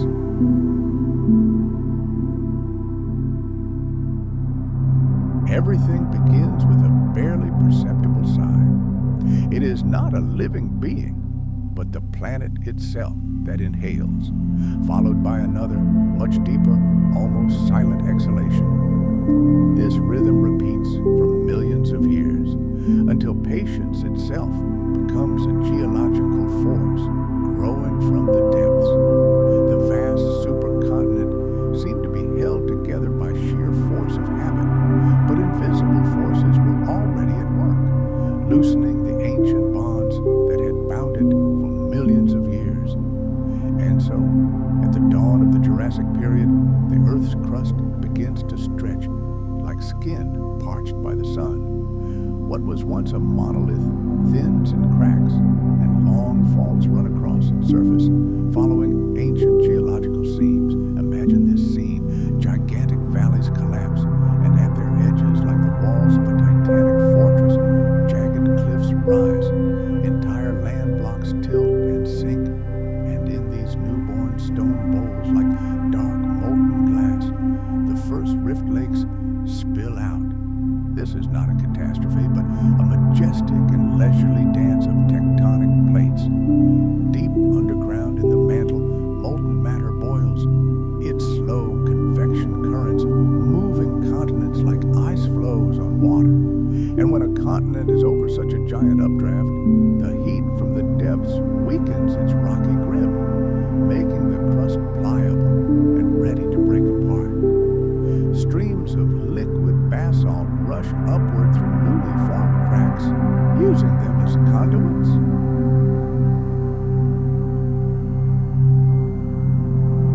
They carve their way, spreading sideways across older layers, saturating organic deposits and giving the rock its characteristic brittle reddish hue. But the land doesn't open up overnight. It breathes. New valleys first fill with fresh water, forming a complex network of intertwining rivers. Then, sinking lower and lower, they experience their first taste of salt.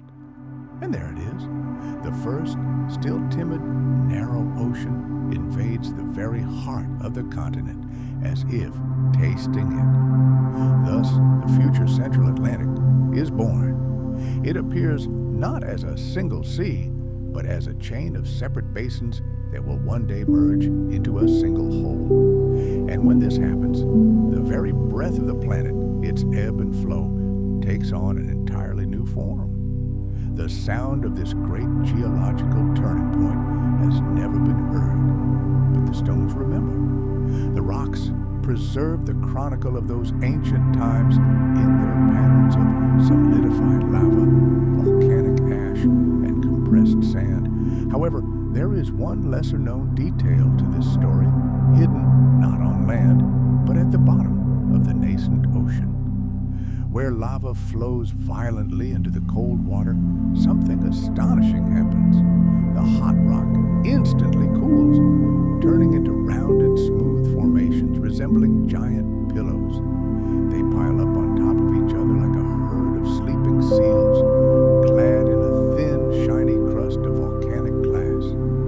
These mysterious stone pillows baffled early geologists for years when they discovered them high in the mountains far from any sea.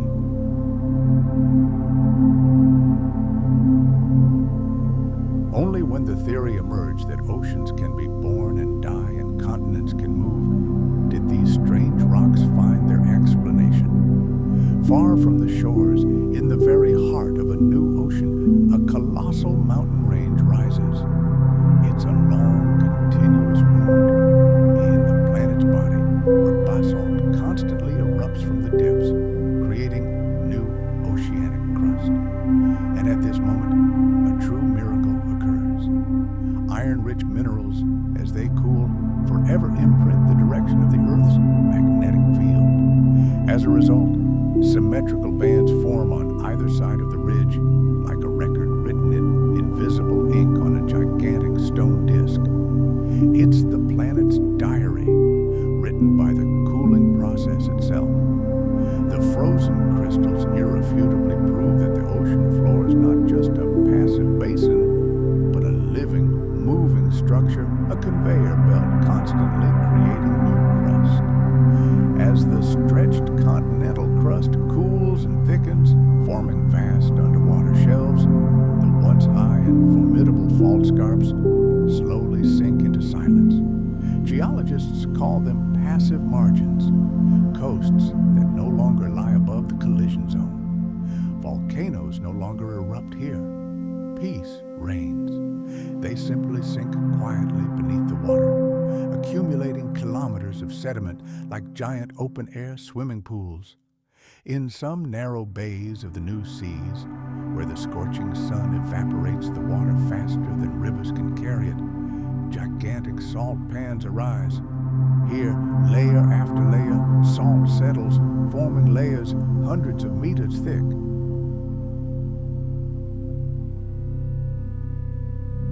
Millions of years later, this salt, under the pressure of the overlying rocks, will flow like thick, cold honey, forming salt domes that bend and fracture the layers above them. But now, it simply lies on the bottom, dazzling white, absorbing and holding the sunlight in its crystalline depths, as if preserving it for future, calmer eras. Meanwhile, the Tethys Ocean, a vast seaway, opens to the east, creating a global conveyor belt for nutrient exchange between warm equatorial waters and cooler latitudes. Microcontinents break away from the southern supercontinent of Gondwana, like splinters from a slowly splitting log. They float freely through the expanding ocean, leaving behind new scars on the planet's surface, which immediately fill with water, turning into bays and straits. On warm, shallow shelves where rivers carry little sediment, carbonate platforms begin to form. Here, in the clear water, life teems, tiny organisms, the true builders of the ancient world, day after day, particle after particle, create limestone like a patient craftsman applying a layer of varnish to wood. On these platforms, algae sway in long, light ribbons, creating the first reefs.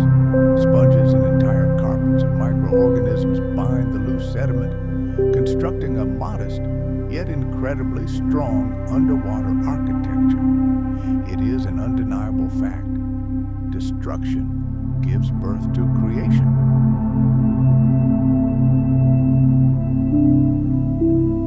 The splitting of a continent changes everything. Coastlines, ocean currents, the migration routes of heat, salt, and life itself. The irony of this moment is astonishing. The ocean is born not from water, but from fire and the rupture of the Earth's crust.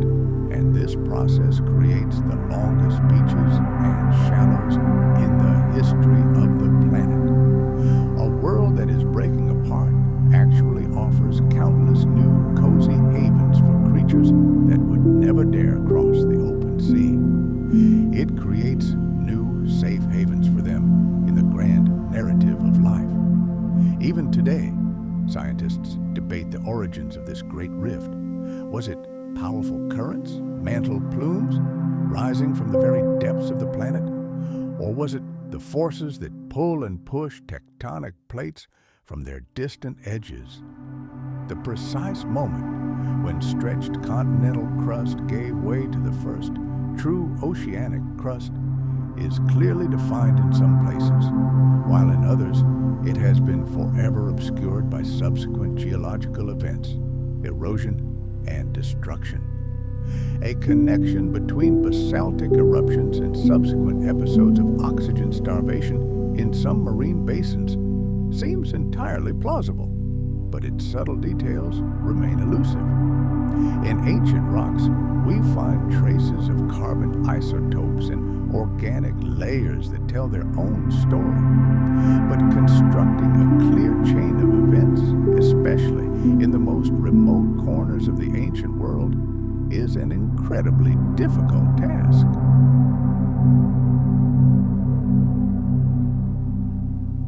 And yet, despite all these uncertainties, the overall picture of continents drifting apart and seas emerging between them remains unshakable. Over the young ocean, winds carve new routes, and warm water flows along previously unseen paths. Where deep currents collide with the underwater slopes of the shelf, upwelling occurs, an upwelling of nutrient-rich waters from the very bottom, and the ocean responds with an explosion of life. Plankton blooms in giant spots, the color of which changes depending on the season and the slightest fluctuations in the coastline.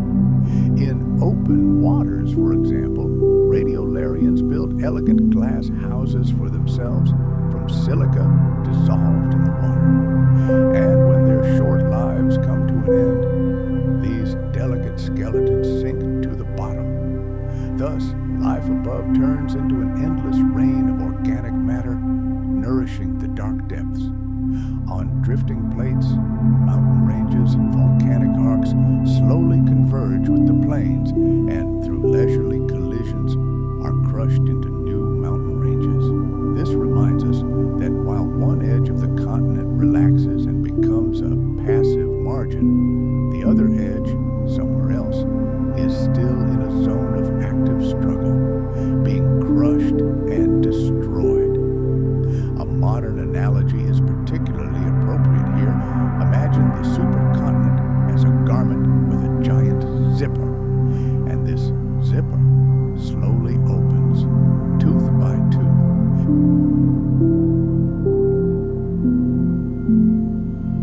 And underneath it appears a completely new fabric with a different pattern, but it is a direct continuation of what came before. The landscape reacts to these changes with its characteristic slowness. Red clays, baked and oxidized by the ancient sun, lie on the slopes of the faults. Over time, these benches are eroded by wind and water, and rivers carry rusty sand into shallow waters. Submarine canyons carve their way along the slope. Sea level constantly fluctuates. Its long, slow respiration is linked to the growth and melting of glaciers and the movement of new crust. And the shelf surface, like a shelf, collects all these signals into a multi-layered chronicle. Here's the first layer, coastal sand with traces of ancient wave ripples. Beyond it is a layer of dark silt dotted with the burrows of prehistoric worms. And here is a pale layer of storm-battered shells, a sign of harsher times to come. Guyots, these amazing flat-topped underwater mountains, begin their lives as ordinary volcanoes. Then, as the oceanic crust cools and subsides, they sink beneath the water, their peaks transforming into limestone platforms resting on a powerful volcanic pedestal. The movement of entire mountain ranges and the advance of seas radically alter the climate. Moisture pathways shift and heat-trapping regions shift. Monsoons intensify along new coastlines, and deserts shift their centers as some mountains erode and others rise in their place.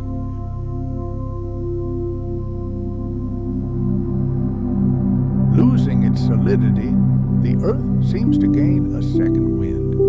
Only such a global disintegration could have created space in the Earth's crust for the accumulation of massive limestone strata.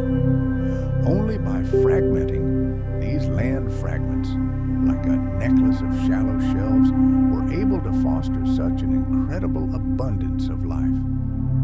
The scene ends without a splash, without a loud sound. There is only the gentle movement of plates, the distance between them increasing less per year than the thickness of a human fingernail. But over millions of years, where there was only dry land, an entire ocean grows. New boundaries appear where once there was only one endless shore. The planet is in no hurry. It continues on its way, and each fracture draws a new map on its body, which life reads in its own slow but inexorable handwriting. The Tethys Ocean grows ever deeper, as if the planet is gently tilting east, allowing water to flow into the folds between the drifting continents. This is not a sudden flood. This is the birth of a new world. This is not a rapid filling, but the slow, patient birth of an ocean. Imagine a long, pulsating band of warm blue, like a living organism, growing in the space between the northern and southern fragments of a once united supercontinent. This is the Tethys Ocean. As giant tectonic plates move apart, this abyss of water expands, connecting equatorial warmth with vast continental shelves. And this new connection forever changes the face of life on the planet.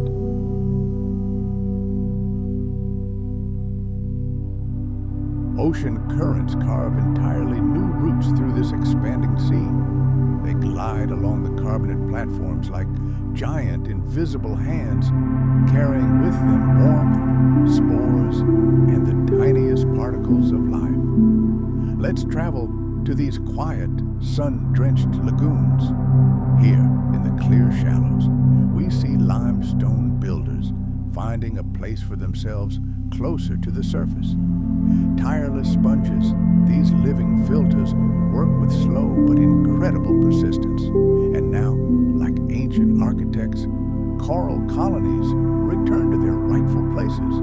They erect majestic flat tables and squat domes, creating entire underwater cities teeming with life in the shallows. Microbial mats like living glue bind the grains of sand into a durable crust, capable of withstanding even the fury of storms thanks to their interwoven structure. Where rivers don't flow into the sea or their murky waters flow far out into the ocean, the water remains as clear as air. Here, tiny shell-covered spheres known as oolites grow, tumbled by the currents. They resemble scattered limestone pearls until the beach itself fades into eternity. These pale spheres will eventually harden into durable stone. Far from land, in the vast expanses of the open ocean, billions of tiny workers, invisible to the naked eye, toil. This army creates an entire kingdom of dust, unaided. Calcareous nanoplankton, microscopic algae convert dissolved carbon into tiny calcareous plates. Under a microscope, they look like frost.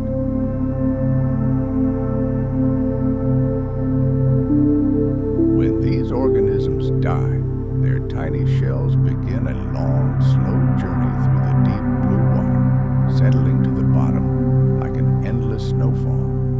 Over time, under the pressure of kilometers of water, they will turn into soft limestone, known as chalk. Each layer of this rock will retain the memory of ancient sunlight. Other microscopic creatures, radiolarians, build their homes from pure silica, essentially glass. Their skeletons also fall to the bottom, forming deep layers of silt that will eventually turn into flint. This is a hard, dark rock that millions of years later will shimmer in the folds of the rock like a dark thread in a fine fabric. There's another little-known detail, hidden in the silence at the edge of the continental shelf. Where the slope drops sharply into the abyss, mysterious clouds of whitish turbidity can be observed from time to time in the underwater world. This phenomenon is called whiting. These clouds move like underwater fog and, after several weeks of calm, settle to the sea floor, purifying the water of excess dissolved carbon. The sea floor becomes covered with a new thin film, becoming another page in the great stone book that no one writes, but which the entire planet reads with its fingertips. However, not all areas of the seafloor are flat. Some rise as seamounts and plateaus, their peaks remaining close to the surface, preventing them from sinking as the Earth's crust cools and settles.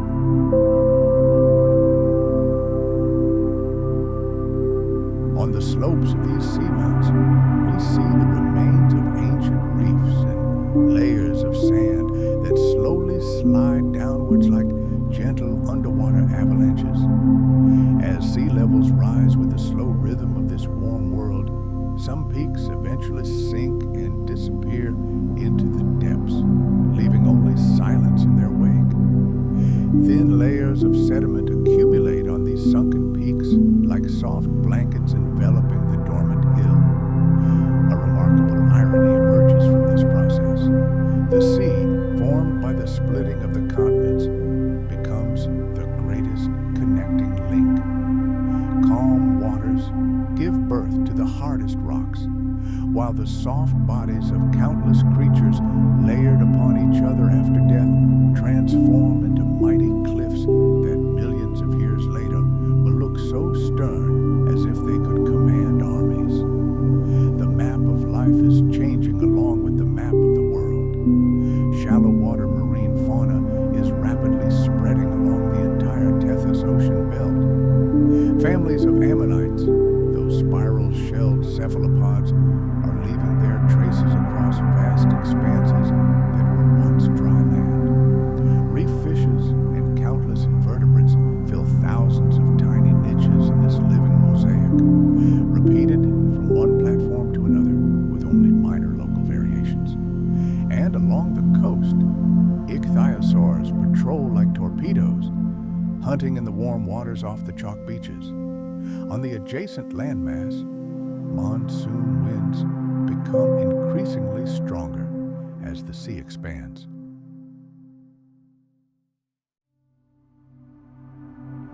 In some years, summer rains penetrate deep into the continents, bringing life, while other regions remain dry under the weight of anticyclones that can persist for months. Coastlines slowly shift, sometimes advancing, sometimes retreating. The shores become longer. Mangrove-like relatives of conifers take root in the brackish soil.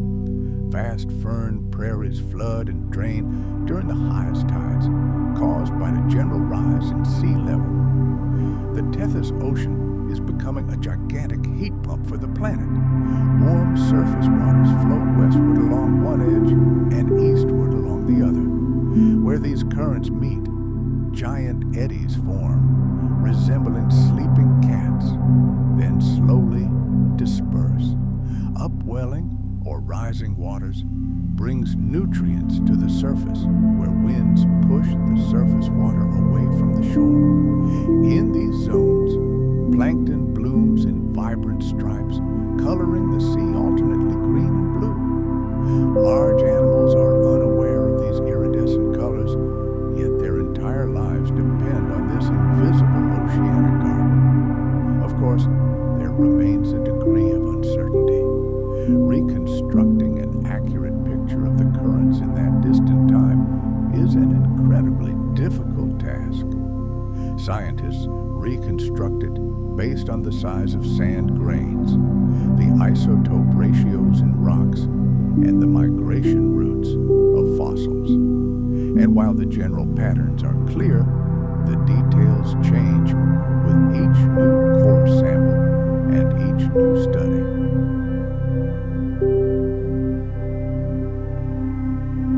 Narrow channels between sea basins could open and close at different times, each event dramatically altering the exchange of salt and heat. However, The time frames are sometimes blurred by subsequent geological deformations that distort the picture. The strength of ancient monsoons in certain regions also remains a subject of debate. This is the cutting edge of science, as only a few ancient lakes have retained their shape, and many coastlines have been erased or buried under new seas. Despite all these complexities, scientists agree on one thing. The deepening of this warm ocean softened climatic contrast and facilitated an incredible flourishing of life in shallow waters.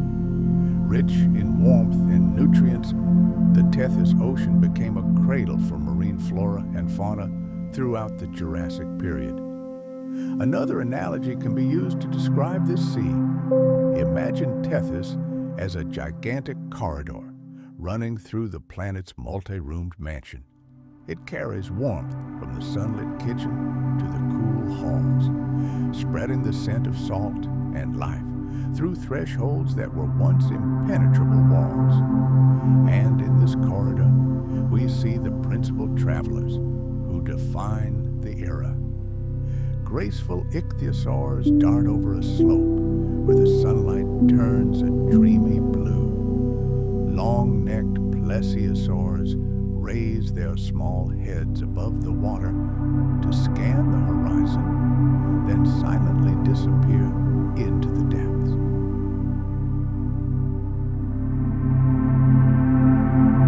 And below, in the semi-darkness, gigantic pliosaurs, predators with enormous heads, true leviathans of their time, patrol their domain. Their every movement is a dialogue with the abyss, a reminder of who is the true master of the deep.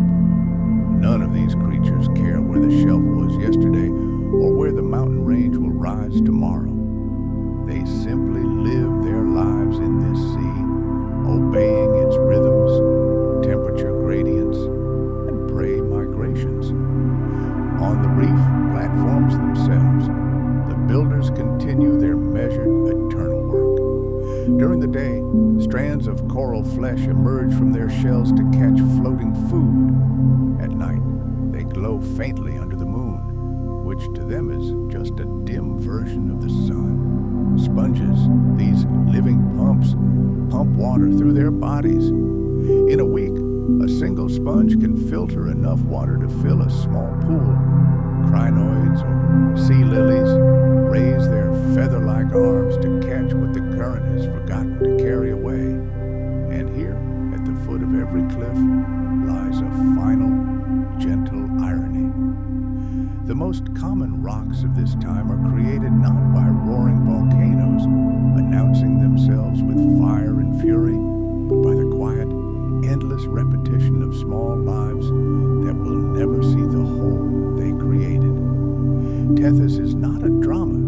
It is a habit carved from water, and habit is what endures for centuries. There's room here for a small truth, revealed only to a patient gaze.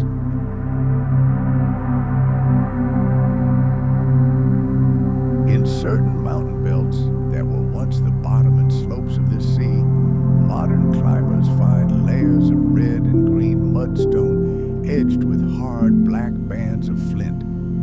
The flint sparks beneath the steel of their tools because it itself once began as sparks. Tiny glass skeletons falling through kilometers of water. It's a sharp, hard memory of the soft, invisible rain of life. No one planned it. The planet simply jotted down its leisurely notes, then rolled up its notebook, holding these lines high enough to touch. Thus, the Tethys Ocean deepens. It doesn't end, it never ends. It merely changes the weight of water on the planet's crust and the paths of heat transfer. And thus, it imprints in stone a long, majestic, and somewhat sad story that spans the entire middle of this great era. The age of dinosaurs seems vast and maritime. Between lands that still remember their unity and those seeking further disunity, the sea becomes a way of life, and life learns this way, unhurriedly following it. The Earth, as if in a giant greenhouse, adapts to long, warm seasons, almost forgetting what true winter is. In less than a moment on the geological clock, the planet is enveloped in a thick, moist sky, like a patient shawl, and carbon dioxide levels in the atmosphere continue to rise. Let us travel back to the distant past, to an era when the planet's atmosphere itself was completely different.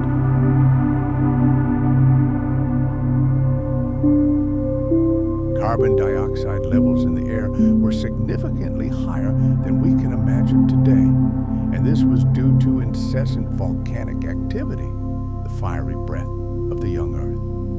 But this planet did not suffocate. On the contrary, it breathed deeply, preserving the deep warmth of its interior. Imagine oceans that not only washed over the continents, but literally spilled over them, creating gigantic shallow seas where warm water covered the land for hundreds of kilometers. In these endless lagoons, sunlight penetrated the water column to the very bottom for hours on end. The air, thick and humid, held enormous amounts of moisture, generating frequent and incredibly heavy rainfall. This entire world, as scientists now recognize, resembled a giant greenhouse. Under these conditions, polar ice caps, if they ever formed, were merely a fleeting phenomenon. Sea levels rose steadily, flooding lowlands and smoothing out the sharp temperature differences between the equator and the poles. Vast expanses of ocean acted as a global climate regulator. Currents of warm water found new routes through widening tectonic faults and along endless coastlines. The planet's entire ecosystem was rebuilt, adapting to a world of warm seas, perpetual rains, and calm coastal shelves. Coniferous forests, mighty and ancient, covered everything from the highlands to the marshy lowlands.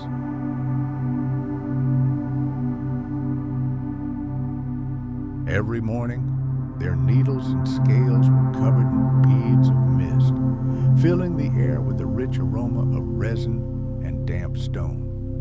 In the high latitudes, where polar nights lasted for months but brought no icy cold, ginkgo trees shed their fan-shaped leaves, painting the earth in the soft golden hues of autumn. And in clearings and among fern thickets, cycads grew, resembling squat, sturdy palms. After each rainy season, waves of new greenery rolled through the river valleys, and the earth was covered with a thick, fertile layer of soil. Pollen, spores, and tiny particles raised by the wind, all were picked up by the rain and carried into lakes and shallow seas. There, on the bottom, they settled along with silt and clay, gradually forming layers no thicker than a human wrist. Each layer is a frozen memory of a silent fall, a chronicle of the ancient world. But this idyllic picture contains one striking detail, one that unfolded at the very poles of the planet. Here, forests grew in completely alien light. If we look at the growth rings of fossilized trees from that time, we don't see a story of freezing and thawing. We read a saga of months of pitch darkness and months of uninterrupted daylight. The trees stopped growing not because they were frozen, but because the sun simply sank below the horizon for an entire season. And when it returned, the trees reawakened to life with a measured, patient energy.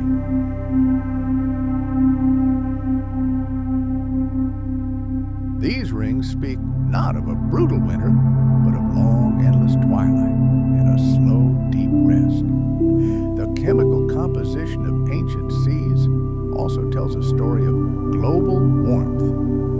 The ratio of magnesium to calcium in the water was such that calcium carbonate or calcite, became the simplest building block for living organisms. This was the era of the so-called calcite seas, a simple yet capacious name reflecting the fundamental chemical processes of the ocean. As a result, both the living creatures that built their shells and the direct chemical precipitation formed predominantly calcite. Before us appear endless expanses of limestone, wide snow-white platforms, and beaches composed of billions of tiny grains. This unique chemistry created ideal conditions for reefs, but they were built not by corals as they are today, but primarily by sponges and microbial communities. These reefs acted as giant filters, purifying the water and creating entire underwater plateaus where new layers of limestone accumulated on every fine day, a kind of stone diary written in the language of carbonates. Yet, three subtle ironies pierce this picture of universal prosperity. First, this warm and humid world paradoxically knew drought. Powerful monsoon winds, generated by the heat, could bring not only storms but also long, dry periods between them. Second, this hothouse planet, immersed in forests, left behind far less cold than colder eras.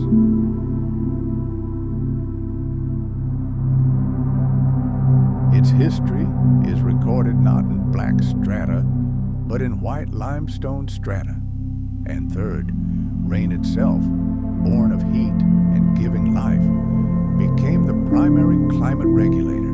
It washed carbon from the atmosphere and forever locked it in rock on the ocean floor, thereby protecting the planet from overheating. This slow, almost imperceptible process where rainwater dissolves silicate rocks and carries ions to the sea was a great planetary thermostat, a reflex that operated for millions of years without any intelligent intervention, ensuring stability.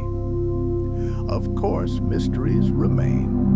Paleoclimatologists still passionately debate exactly how warm the poles were and how much the temperature gradient was smoothed out. Fossil leaves, which preserve information about carbon dioxide concentrations, ancient mollusk shells, whose structure encodes water temperature, and isotope deposits. All these witnesses to the past speak their own, sometimes contradictory, languages. Some evidence suggests that sea ice may have formed seasonally in certain places at polar latitudes, but other evidence suggests that if it did exist, it formed easily and melted just as quickly.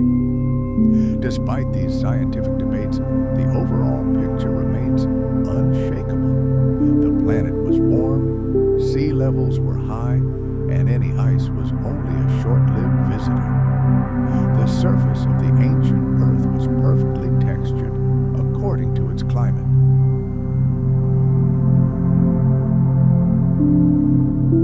Where heavy rains washed the soil, laterite soils formed, hard, iron-rich crusts resembling old rust.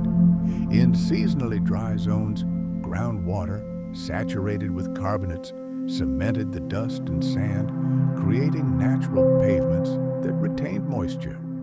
Dinosaur footprints, left in the wet mud during the rainy season, dried and buried, turning into stone slabs, preserving them for millions of years.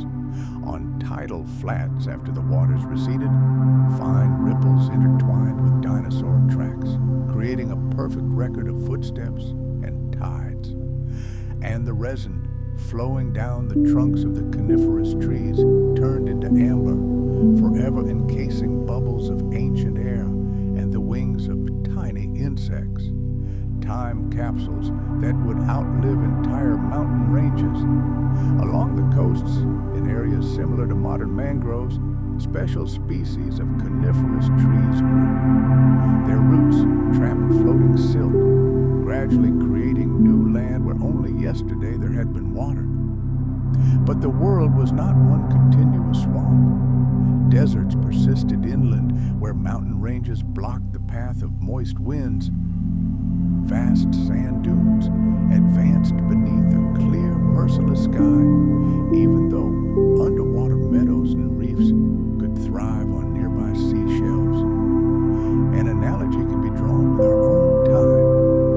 Imagine a vast glassless greenhouse where heat radiates not from lamps, but is part of the overall room temperature. Plants here grow confidently, unhurriedly, finding their ideal conditions.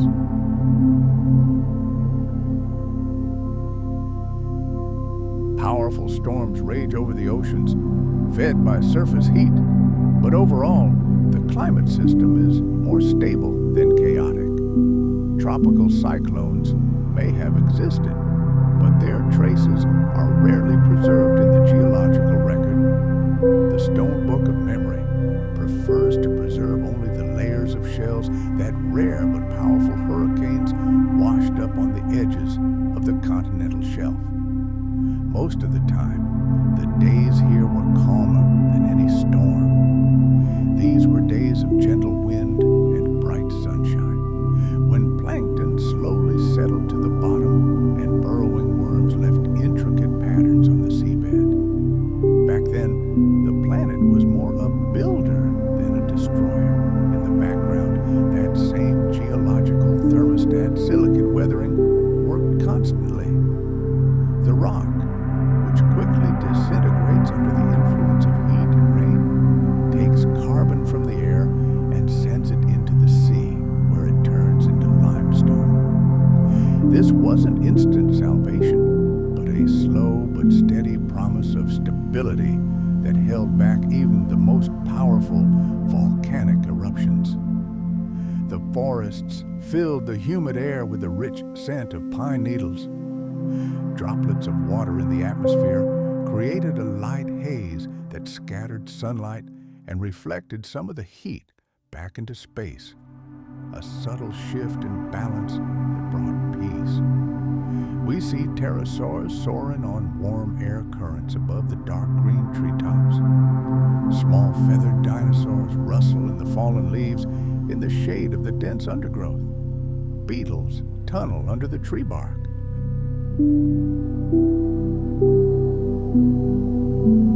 And from the fern thickets, where the pools feel warm to the touch, the croaking of frogs can be heard. The world is full of life, yet devoid of bustle.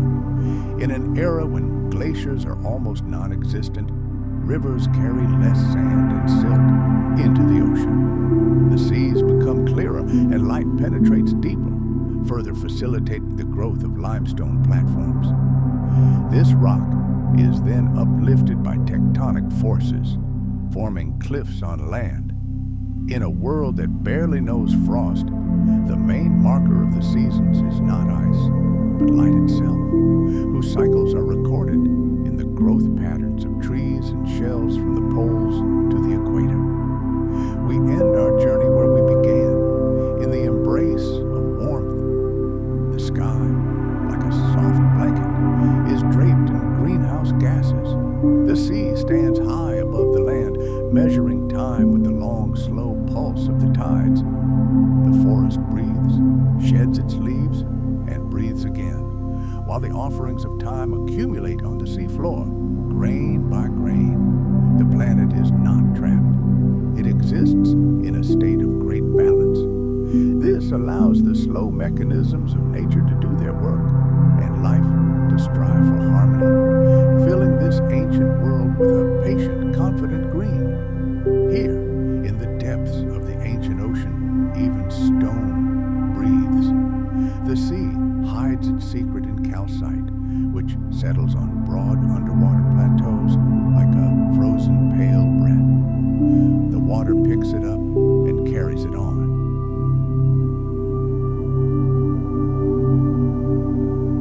In this world, silent chemistry rules everything, dictating which crystalline forms are destined to be born and which are not.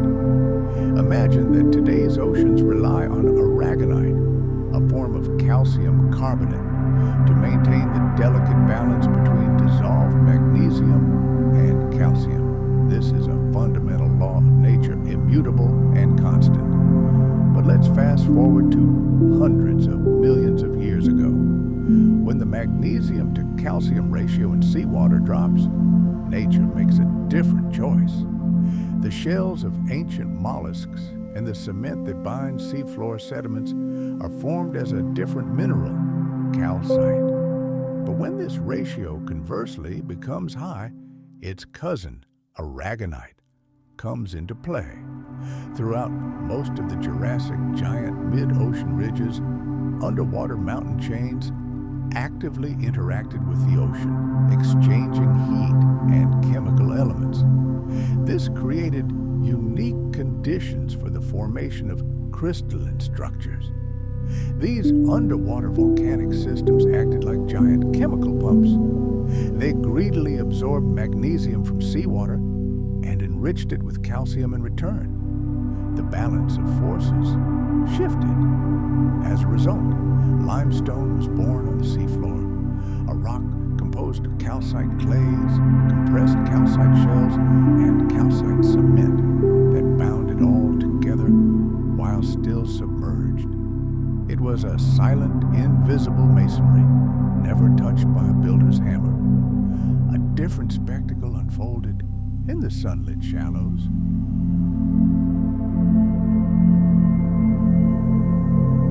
Tiny grains of sand, no bigger than a pinhead, rolled tirelessly along the bottom, driven by the currents. With each movement, a thin layer of limestone clung to them. Layer after layer, day after day, they grew, turning into smooth, shiny balls like pale seeds under a magnifying glass. Each ring on their cross-section represented a day, a passing season, or simply a single breath of an ocean wave imprinted in stone without any haste. Millions of these grains gathered into long, creamy dunes that moved slowly across the bottom like clouds in the sky, eventually petrifying and turning into a monolithic rock. And in the secluded, protected lagoons, something even more astonishing occurred. The water here sometimes resembled milk. These whitish, delicate underwater mists formed when excess dissolved carbonates accumulated in the calm waters. The finest limestone dust instantly precipitated, covering the sea floor with a soft, almost weightless veil. Fish swimming through these clouds noticed nothing, and bottom-dwelling worms paid no attention. But the seafloor carefully preserved this shroud, turning into a page on which was written only one word: patience. As the sunlight faded and the seabed sank deeper, gravity took over. Entire layers of limestone mixed with sand, grains, and shell fragments tore from the slopes and rolled down like silent underwater avalanches, burying all life beneath them. The deep seabed became enveloped in these thin but heavy blankets.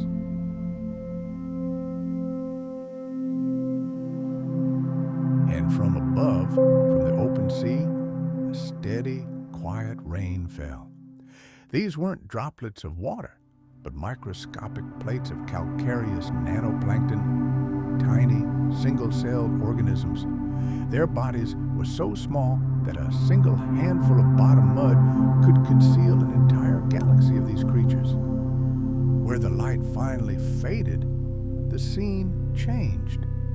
Here, the skeletons of radiolarians and siliceous sponges precipitated into the sediment, creating a dark contrast against the light background. They formed stripes and veins that would later, deep in the rock, tell a story of the changing seasons, fluctuations in nutrients or depth. Ancient reefs also responded to this chemical environment. In many places, sponges, held together by sticky microbial films, formed low walls and knobby mounds. They resisted the force of the waves not by their height, but by their flexibility and strength. Corals settled only where the current water composition and alkalinity were ideal, but even their structures often merged with the sponge frameworks, creating more of a bastion of stability than a spectacular, grandiose tower. In exposed areas, the marine cement hardened over time, forming surfaces as hard as asphalt. These platforms immediately became home to countless tiny mollusks and worms, which gnawed their passages into them. These solid foundations, riddled with tunnels even before new layers of sediment covered them, resemble the streets of an ancient city laid out by its patient inhabitants.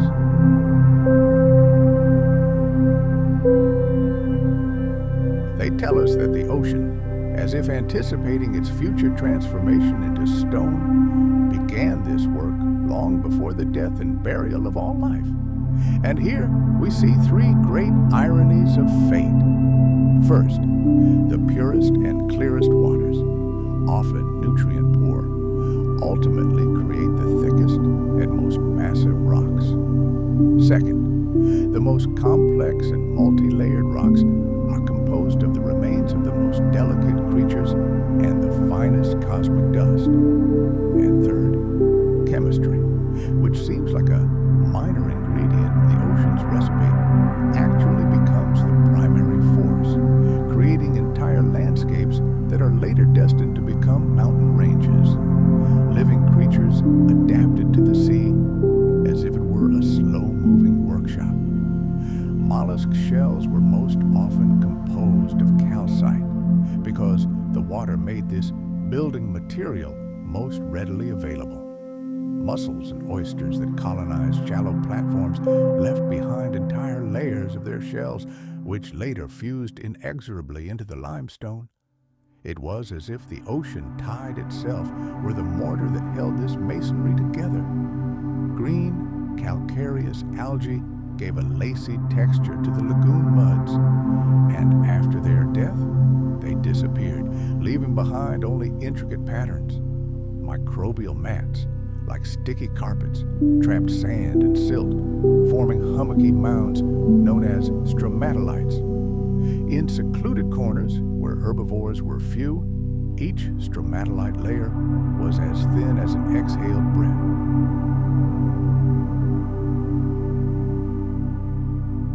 But over millions of years of peaceful existence, their stack could grow to the height of a human knee. An analogy can be drawn with our world.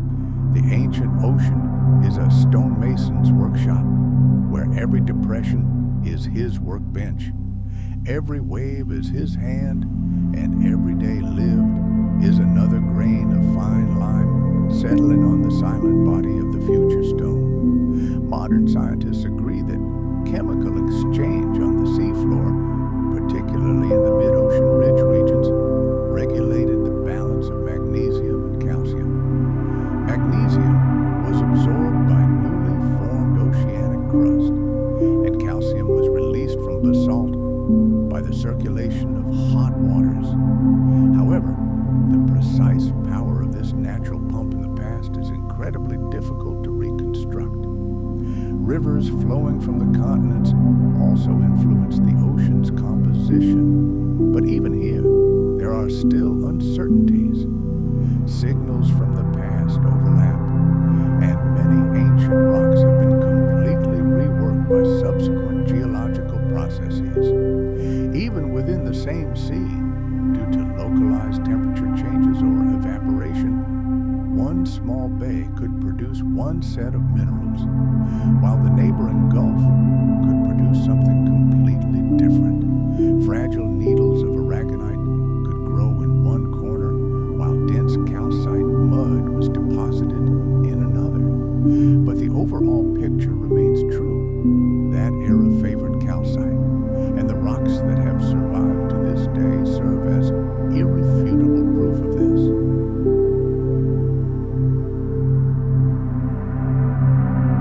Warm climate and high sea level contributed to the removal of enormous quantities of carbon from the atmosphere and its subsequent entrapment in rock. every shell, every particle of hardening mud locked away a small amount of carbon for a long time. At the same time, the weathering of rocks on land saturated the sea with alkali, allowing it to retain even more dissolved carbon without turning acidic.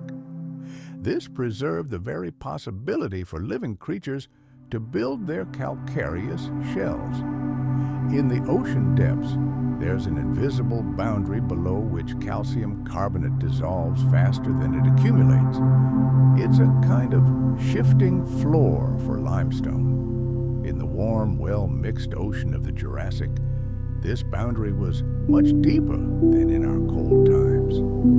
The sea itself established its own laws and changed them as if breathing.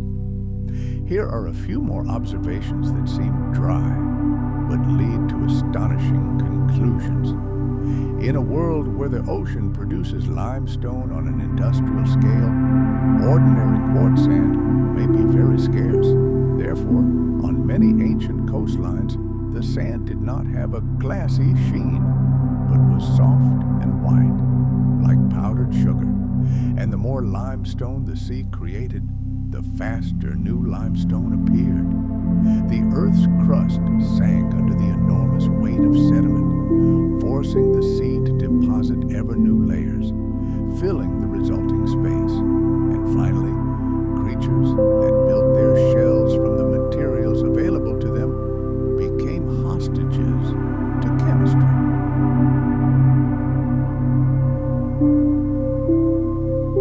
If the ocean's composition changed, their remains became vulnerable to dissolution. This is why some pages of the stone record are written in bold letters, while others are almost erased. And not because some events were more important than others, but simply because one stone proved stronger. And so the rift between eras returns to its quiet, invisible center. The calcite sea makes no dramatic display. It simply shifts grains of sand back and forth, cementing them together layer by layer. Line by line, it fills its great book, the pages of which will eventually become rock shelves, underwater banks, and sheer cliffs. And when, millions of years from now, mountains rise to the sky and rivers carve deep canyons through them, this limestone will either preserve fossils like dried leaves in a herbarium or remain pure and pale, bearing only a faint memory of waves and ripples on the water. It will silently testify to the fact that a warm, shallow ocean once existed here, and the chemical elements that made all this possible will remain in the water, a transparent, barely perceptible, slightly bitter aftertaste. They will turn into stone, transparent and slightly glowing, as a symbol of the patience that allowed life to exist in this world. But now the dark, swirling waters are already rolling in, not in a rushing wave, but in a long, slow obscuration.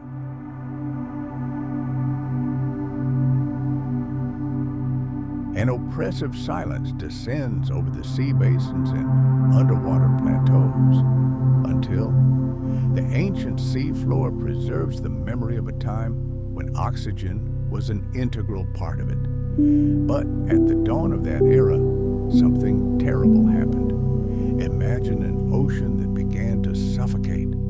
Across the planet, in vast areas, life-giving oxygen disappeared, and in some places, right at the sunlit surface, the water filled with toxic sulfides. This catastrophic event left its grim mark on the geological record, thick layers of black shales brimming with dead organic matter. It signaled a global restructuring. The planet's carbon balance was disrupted, and this disruption, like a fever, began to alter the face of all marine life. The planet's climate was in turmoil. It grew ever hotter, and the weather turned into a series of unpredictable cataclysms. And the ocean itself, that gigantic living organism, seemed to have fallen into a coma. Its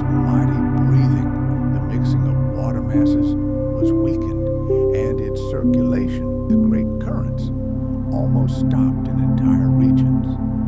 Where sea worms and other bottom dwellers once tirelessly burrowed through the mud, leaving their intricate traces, a deathly silence now reigned. Layer after layer of untouched mud settled to the bottom, preserved in its pristine state. Entire families of ammonites, those spiraling rulers of the seas, went extinct, their populations dwindling before our eyes.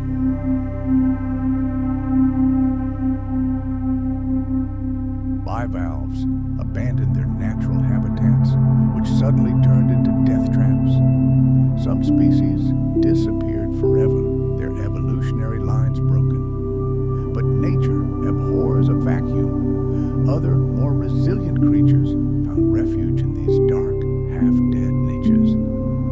Strange chemistry was taking place in these suffocating waters. Iron dissolved in the water reacted with sulfur, creating pyrite, fool's gold. Its tiny grains, often resembling dense raspberries, could tell paleontologists a whole story about how long the seafloor had been deprived of oxygen, a brief moment or an eternity. But there's another, less obvious clue hidden in the ancient molecules that color sedimentary rocks. In geological sections around the world, scientists are finding specific pigments that could only be produced by green sulfur bacteria. These microorganisms are unique in that they require both sunlight and hydrogen sulfide-rich water to survive. The discovery of such pigments is direct evidence that, from time to time, a dead, toxic layer of the ocean rose so high that it reached the sunlit surface. This was a rare and deadly phenomenon, coloring the water in ominous hues. What triggered this breathless era? The answer lies in the fires hidden deep within the planet. Far to the south, where the continents now lie, streams of molten lava then poured from gigantic cracks in the Earth's crust. These vast basalt fields or traps erupted through older rocks, including layers rich in coal and organic silt.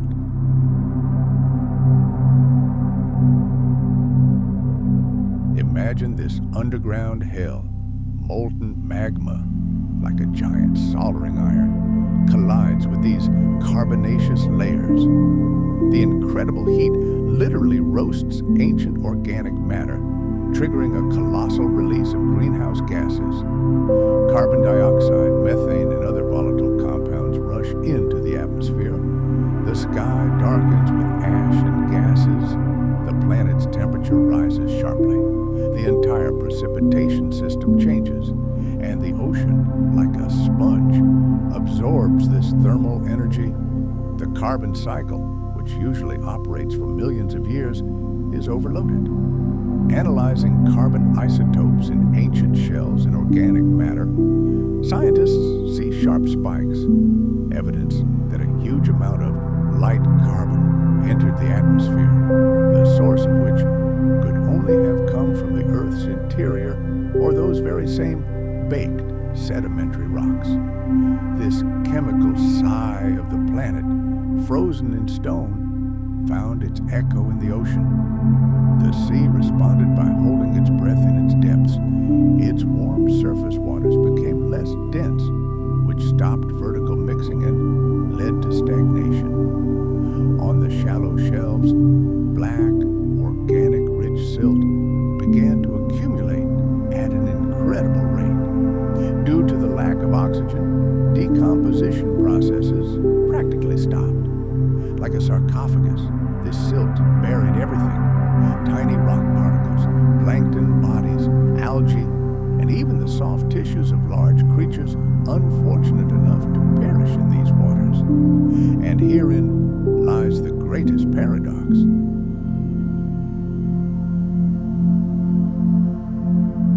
The sea, once a death trap, became the perfect tomb, giving us the finest and most complete fossils. The most lifeless corners of the planet became the richest chronicle of ancient life. The second irony, is that these same black shales, born in an oxygen-free world, would, millions of years later, fuel the fires and furnaces of a civilization that cannot exist without oxygen. There's a third irony, one that emerged much more slowly. The enormous amount of organic matter buried at the bottom removed carbon from the atmosphere for millions of years. This process ultimately helped the climate cool and return to normal. Thus, an event that seemed utterly catastrophic became, in the long term, part of the planet's self-regulating mechanism. Of course, there are many blank spots in this picture. Scientists still debate the details. What played the greater role? Heat emanating from deep within the mantle via giant volcanic plumes, or tectonic processes stretching the crust and allowing magma to rise. The exact ratio of carbon dioxide from the magma itself to gas released from the roasted rocks remains a subject of debate. It's likely that both sources mingled like the smoke from two giant fires. The geography of this catastrophe was also uneven. Some sea basins remained untouched, while in others, oxygen remained only as a thin layer near the surface. In other places, powerful currents continued to operate, bringing life to dead zones.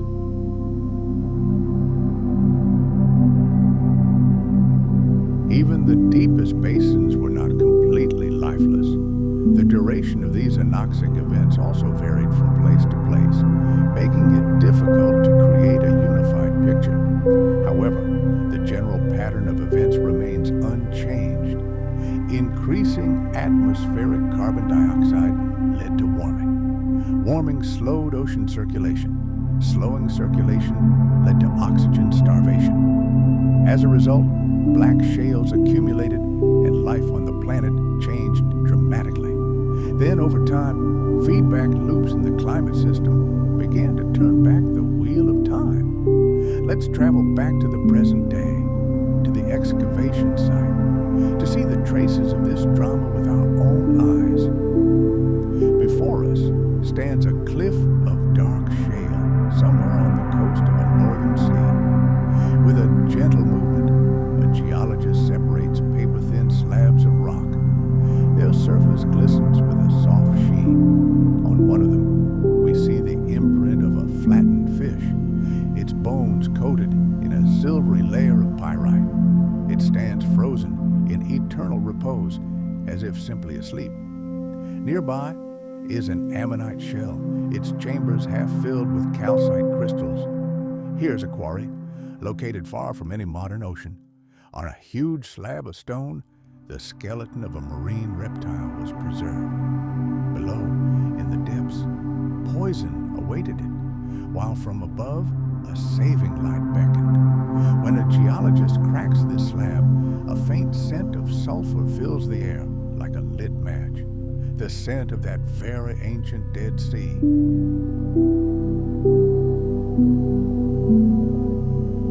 In some of these layers, paleontologists have found traces of volcanic ash, directly linking the fires in the Earth's interior to the suffocation of the ocean. At the same time, charcoal became common on the continents, evidence of frequent and widespread forest fires caused by drought. Although sea levels rose slowly, these fires released even more carbon dioxide into the atmosphere, and rivers washed ash and nutrients into the ocean, only worsening the situation. To understand what was happening, imagine a large house where all the windows were closed due to extreme heat and humidity. The air inside quickly became stale and heavy, and any drafts disappeared. The previously dry corners began to smell of dampness and stagnant water. Fresh air would only be able to penetrate when the weather changed and the windows were opened again. The same thing happened in the ocean. Windows began to open when the climate cooled slightly, when winds picked up strength and began to stir the water again. Weathering processes on land supplied the ocean with essential minerals, which helped restore the chemical balance and restart circulation. We see the return of life in the geological record. The rock becomes lighter, and numerous burrows appear, traces of bottom dwellers returning to the empty seabed. Carbon content returns to normal levels.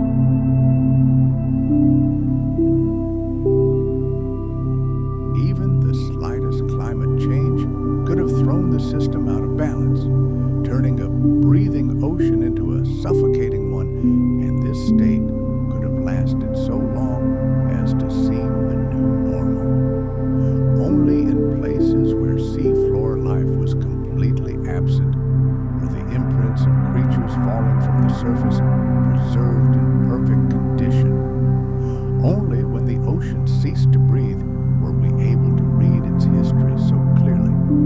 Only after millions of years did we learn to so easily decipher those signs imprinted on its black stone pages. The return of breathing was quiet and gradual.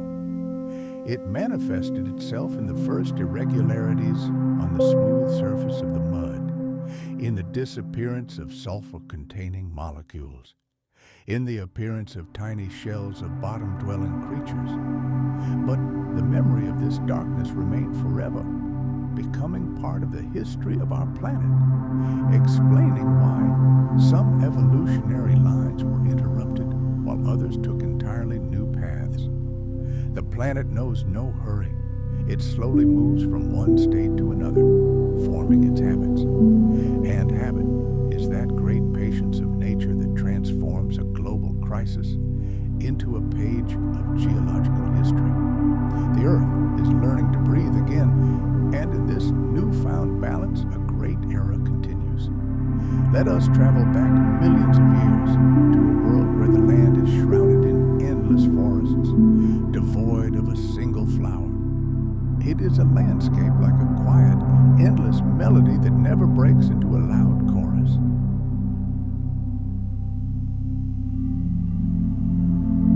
The scientific world agrees that during this period, the planet's landscapes were formed primarily by gymnosperms, those that had not yet invented flowers.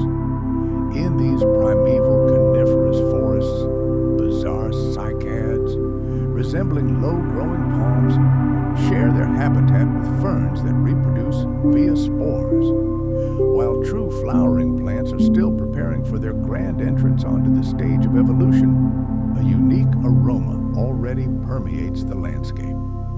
The air is thick with the scent of resin and damp earth, and the wind carries billions of pollen particles like fine gold dust, creating an atmosphere of solemn silence. The pollination process, which will eventually be taken over by insect, is here left entirely to the mercy of the elements. Rays of ancient sunlight pierce through the soft needles of the giant trees, bathing the forest in a ghostly light. Their mighty trunks, like the columns of a lost temple, sway gently in the wind. Beneath their canopy lies an undergrowth of cycads, their stiff leaves forming rosettes resembling green crowns.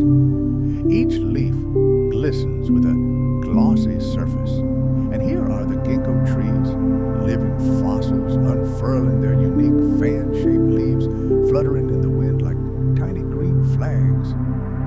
Close to the ground, in the damp lowlands, ferns spread lush emerald carpets, and arrow-straight horsetails line the streams and channels where the water gently laps.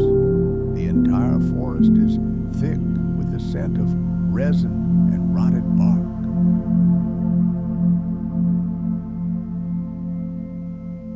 There's a little-known but striking detail. At the roots of many cycads, right at the soil surface, bizarre growths reminiscent of coral form.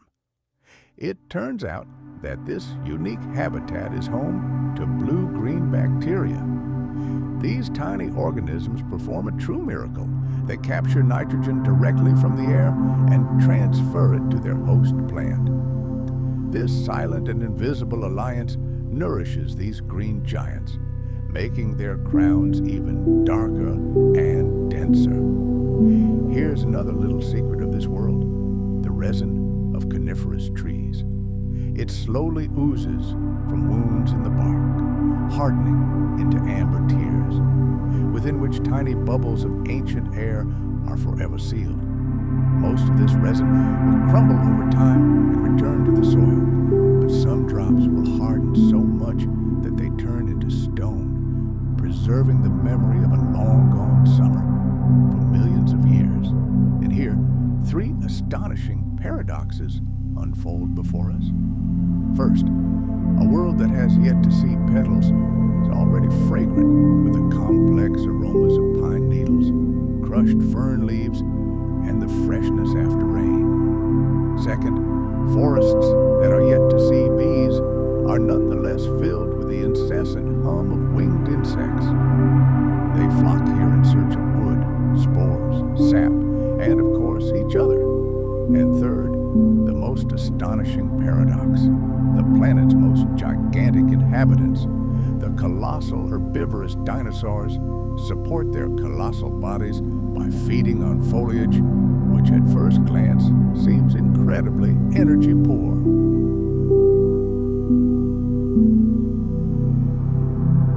But they continue to grow, and every step they take causes the earth to tremble, as if proving that boundless abundance in time can conquer any limitations.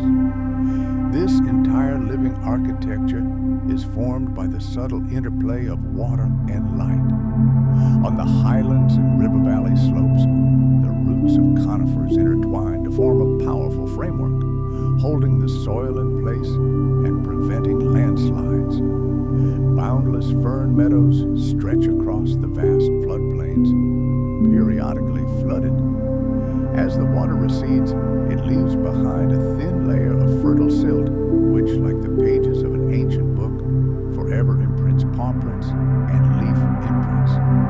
Horsetails, resembling smooth green pencils, line the banks of canals and marshy areas.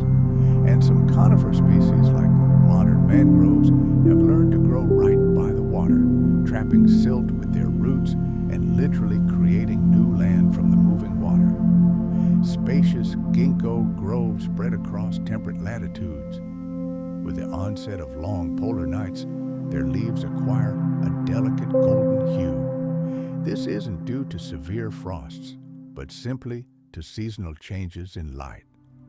A surprising pattern can also be seen in the growth rings of trees in high latitudes.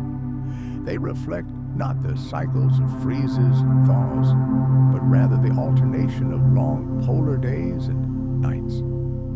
The trees here hibernate not because of the cold, but because the sun disappears below the horizon for many months. The process that produces this lush greenery is surprisingly simple.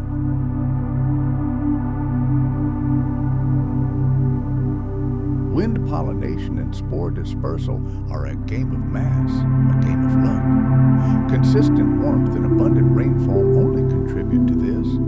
Billions of pollen grains and spores travel vast distances. Cones on trees ripen, open, and fall with a patience comparable to that of the tides. Sporangia on the undersides of fern fronds wait until the air becomes dry enough to burst and release a new generation into the world. The forest floor bustles with its own leisurely yet intense life. Distant relatives of modern termites and various beetles are just learning to digest hardwood with the help of microscopic allies living in their digestive systems. In doing so, they create fertile soil that will become the foundation for future forests. Under cover of night, centipedes crawl through the fallen leaves, passing mineral particles through their bodies like tiny living mills. The cries of ancient frog-like amphibians can be heard from warm pools. Lizards stand motionless in sunlit clearings, patiently awaiting their prey. And here come the first mammals, tiny, shrew-like creatures.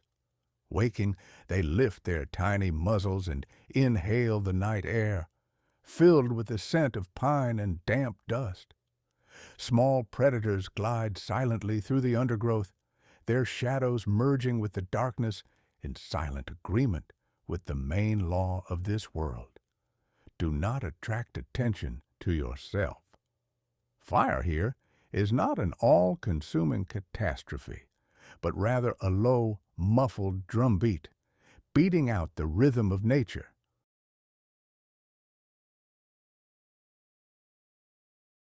Charred fragments of wood, which paleontologists find in many layers of sediment, indicate that lightning strikes and seasonal droughts were common. Flames, crackling like ripping paper, raced through forest edges and fern thickets. However, the stable oxygen level in the atmosphere prevented these flames from turning into a cosmic firestorm. Therefore, the fire was more of a play of the elements than total destruction. In its aftermath, trees whose buds were reliably protected sent up new branches. Ferns returned to life with the first rains, and the cones of some conifers burst open under the heat, spilling their seeds into the ash-rich soil. The forest easily weathered these ordeals, only growing stronger. Science today holds a clear position regarding the flora of that time.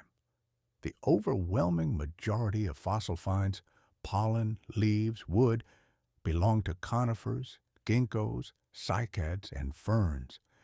Angiosperms, or flowering plants, would appear on the scene much later. Although scientific journals occasionally report discoveries of older flowers, most researchers conclude that these fossils are either misinterpreted or were deposited in ancient strata from younger ones. The weight of evidence irrefutably points to a later appearance of flowers, and this brings us to the great mystery. Why, when flowering plants finally emerged, did their spread across the planet occur so rapidly, almost explosively?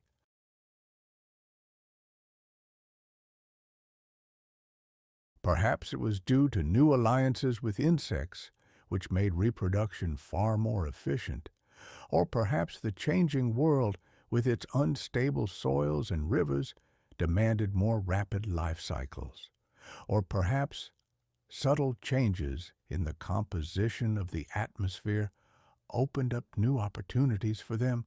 For now, we see only the calm before the great storm of evolution. The diet of the largest animals of that era raises no fewer questions. How did long-necked sauropods survive on tough needles and leaves, seemingly so low in protein? Perhaps the secret lay in the enormous volumes of food they consumed and their constant migrations in search of fresh pastures. Perhaps their stomachs harbored complex colonies of microorganisms, or perhaps they ingested stones called gastroliths, which helped grind up what their teeth couldn't. Or perhaps their main diet consisted of young, tender shoots and the succulent tips of ferns. The memory of this world is preserved by the land itself. Ancient soils bear the imprint of climate and vegetation. Where rains leached iron to the surface, the soil eventually baked in the sun, acquiring the color of old terracotta. In regions with dry seasons, carbonate from groundwater cemented dust into pale, hard plates that became ideal pages for preserving traces. A fallen conifer cone could leave an imprint in the soft mud, resembling an inverted stone flower.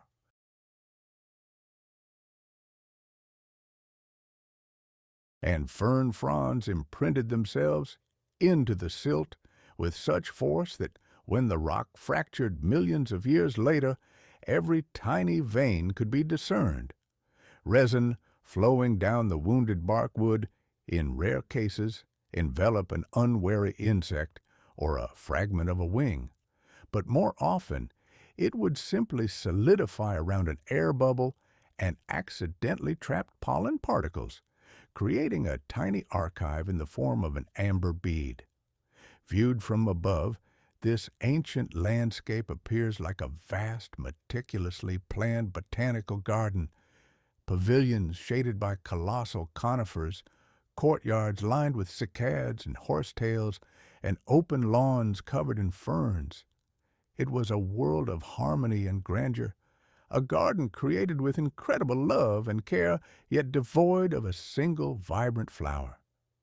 Imagine a world without the vibrant colors of museum halls, a world where only the unshakable peace of an evergreen forest reigns.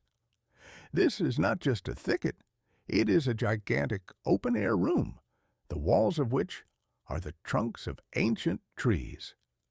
Sunlight struggles through the dense foliage, dispersing into the air like golden mineral dust. The damp soil slowly absorbs the water, and the air fills with the rich, intoxicating aroma of rotted earth and pine needles. Air currents glide silently between the needles of plants, creating a silence similar to a deep, restful sleep. This is a world that has not yet experienced the splendor of flowers and the sweetness of ripe fruit.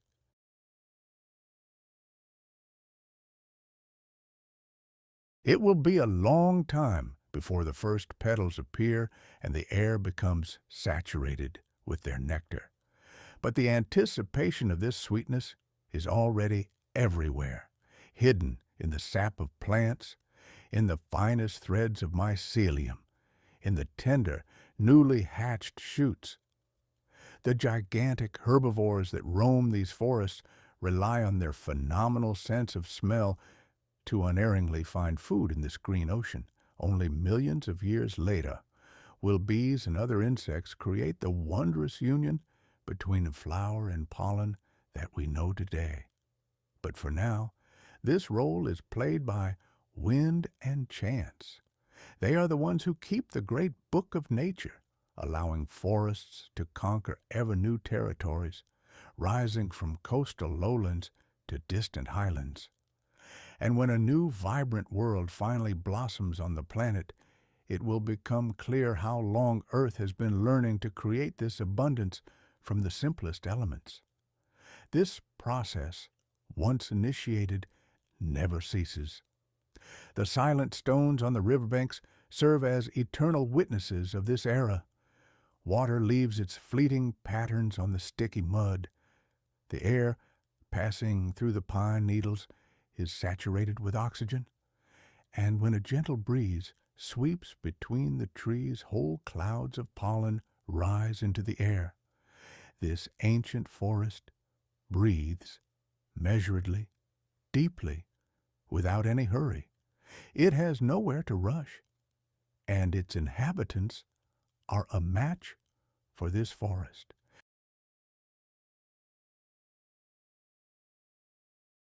Colossi striding across the land move with the unhurried confidence of masters of the world, conquering hills and plains. This is the heyday of sauropods, giant long-necked dinosaurs. As they aged, these creatures reached incredible sizes, acquiring bodies that outweighed any other land creature in the history of the planet. But they were not alone. They were accompanied by walking fortresses, armored stegosaurs, agile and numerous ornithopods, and fearsome predators, the theropods with their massive skulls. The tracks they left on ancient trails crossing river valleys tell us the story of their lives. Each giant sauropod footprint is a shallow cup in the ground, with a distinct crescent shape from the toes and a deep center where the weight of their multi-ton body would have been transferred. The bones of these titans themselves are a true marvel of engineering. The vertebrae of their incredibly long necks were hollow, permeated with air pockets, making them strong yet surprisingly light. Their powerful columnar limbs ended in feet with soft pads, which, alas, rarely fossilize but leave distinctive rounded marks. Today, Paleontologists are confident that many sauropods possessed a unique respiratory system consisting of lungs and a network of air sacs throughout their bodies. A similar system, similar to that seen in modern birds, not only ensured efficient gas exchange, but also acted as an internal air conditioner, cooling their gigantic bodies from the inside out.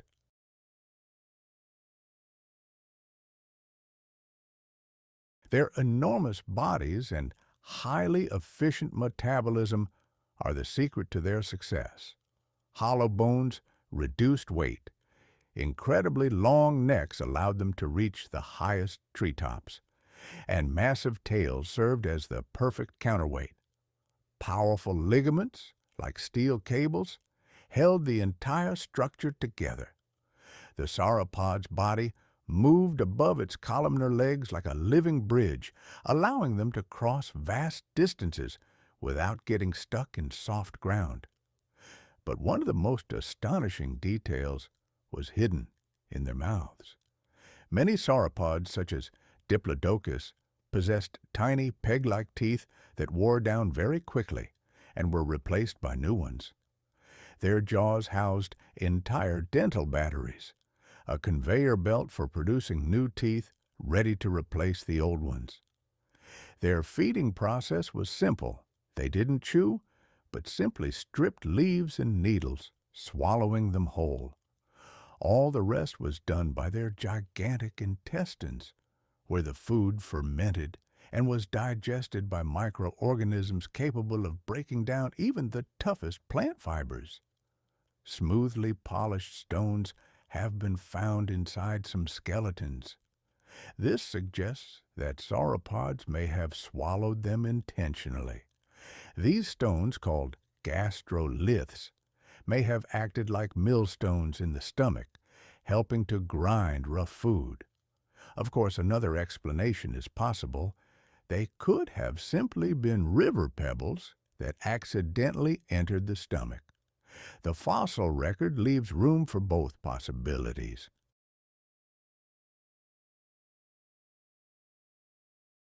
Meanwhile, stegosaurs roam the lowlands. Two rows of enormous bony plates resembling flags or sails rise from their backs. In life, these plates were riddled with blood vessels and likely could change color, serving to attract mates or intimidate rivals.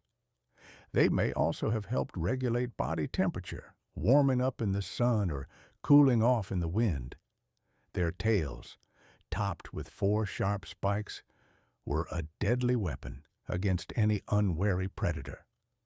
Small and agile ornithopods thrived in the shadow of the giants. They resembled ancient antelopes or gazelles, and their developed jaws with cheek pouches allowed them to chew their food efficiently. And where herds of herbivores grazed, predators were always nearby. Enormous theropods, such as Allosaurus, patrolled the edges of forests and plains. They moved with their massive heads and heavy tails held level, their movements full of tense, expectant strength. This era harbors several great paradoxes. The largest animals on the planet ate the most meager and toughest food.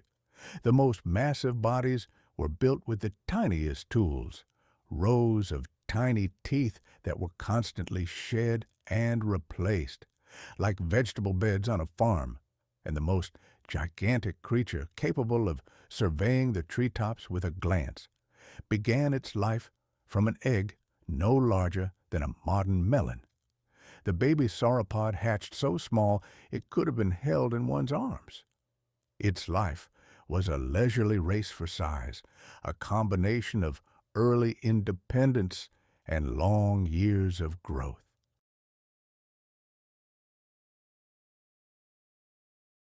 Fossilized footprints vividly reveal scenes from the lives of these creatures. The even lines of tracks suggest calm river flows and tranquil floodplains. The oval forepaw prints are located closer to the center, while the hind paws are larger and spaced wider apart. The steps follow each other at regular intervals, as if to the beat of an invisible metronome. Sometimes, small ones walk alongside the larger ones, perhaps a mother and her cub. A veritable armada of marching hills crosses the river ford. Modern science continues to unravel the mysteries of their physiology. By studying growth rings on bones, bone structure, and oxygen isotopes in tooth enamel, scientists conclude that dinosaurs grew very quickly and had a much more active metabolism than modern reptiles. So why did gigantism reach its peak during this era? Perhaps it was the abundance of food provided by the humid climate and long growing season. Their unique system of air sacs likely allowed them to grow such long necks without the need for incredibly powerful respiratory muscles. Constant pressure from predators may also have driven them to increase in size. After all, the larger you are, the fewer enemies you have. And the huge number of eggs in a clutch ensured that even if the adults died, at least some of the offspring would survive. Most likely, the truth lies in a combination of all these factors. Studying fossils not only provides answers, but also raises new questions. Take stegosaurs, for example.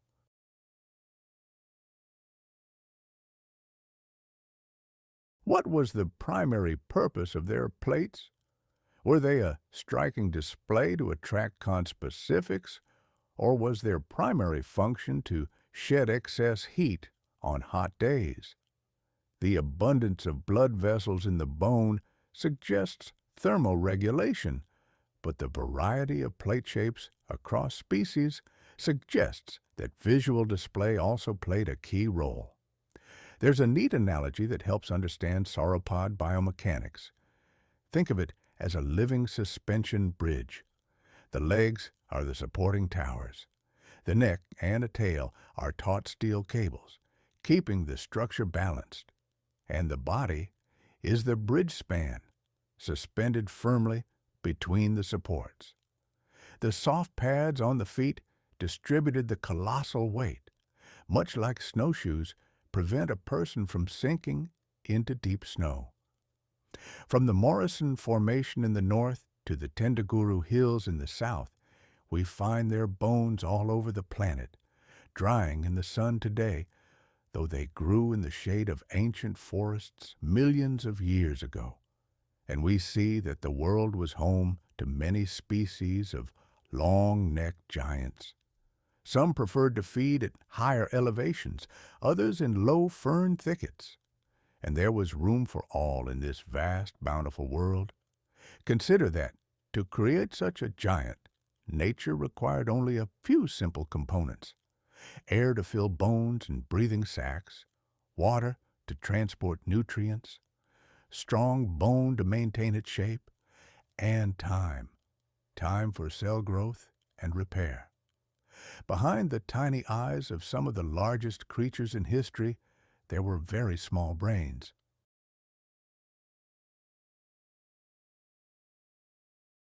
Yet their bodies moved with a natural grace that required the coordinated action of muscles and ligaments, not complex intelligence. And in the beginning of it all, there was just an egg, strong enough to withstand the vicissitudes of life, and small enough to give rise to a life that would one day cross the horizon in a single day. A large clutch of eggs and rapid growth. That was their survival strategy. The earth holds its secrets. Let's transport ourselves to one of those warm evenings. The shadows of the conifers cast long stripes across the warm sand. The air is filled with the chirping of countless insects. A line of stegosaurs moves slowly along the edge of the ferns, their plates gently swaying in the wind. A little further away on the riverbank, a herd of sauropods has entered the water to cool their enormous feet. Fish circle curiously around these serene columns of flesh. And from a hill, a large predator, watches this entire scene. He is in no hurry to attack. Hunger can wait. In the last rays of the sun, reflected in the water, the sky seems serene, unclouded by any drama. The age of giants is more than just a grandiose name.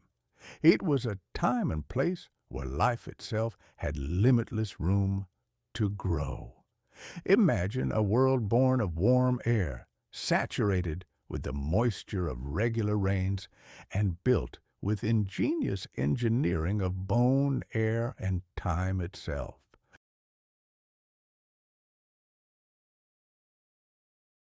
This ancient planet meekly bears the weight of its inhabitants, and the clay and silt forever seal their traces, creating a chronicle that requires no pages, only the earth itself. Here, in the skies, vast wings write slow, silent messages over warm shores and green forest canopies. But the letters in these messages are made not of ink, but of living membrane and pen.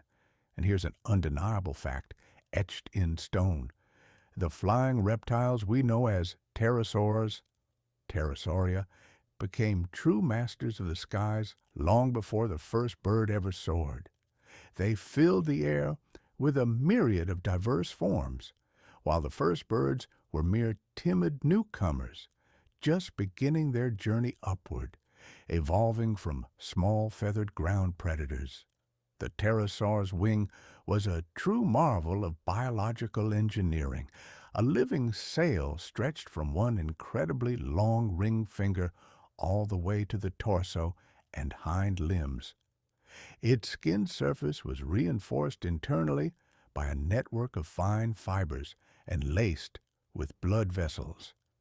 The leading edge of this wing was supported by a special small bone on the wrist, which acted like a thumb pulling the string of a kite. The hollow limb bones of pterosaurs made their skeletons remarkably light, allowing air to circulate freely from specialized sacs extending from the lungs. This unique system served both to cool them and to reduce their overall weight, enabling them to fly swiftly and effortlessly.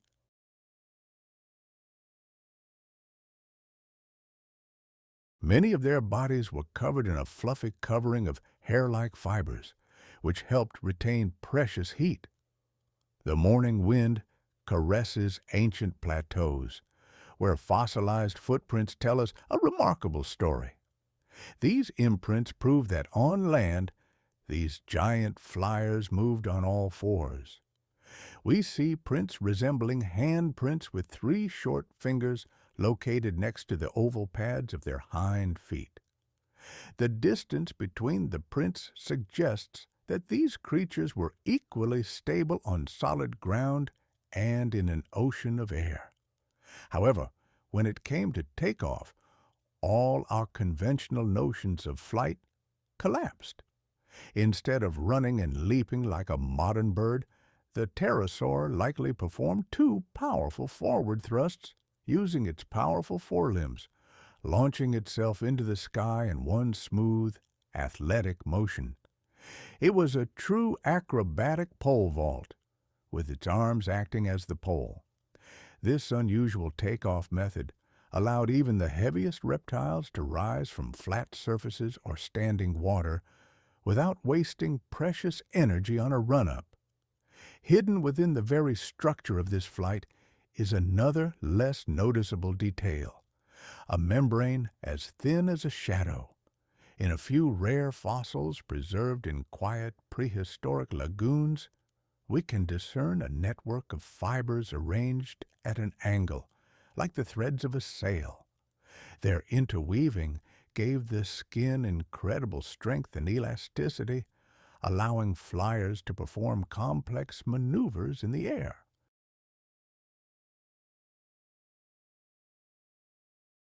Some species also possessed a short membrane stretched between the hind legs and tail. This membrane created a small rear sail, which likely aided in sharp turns and U-turns.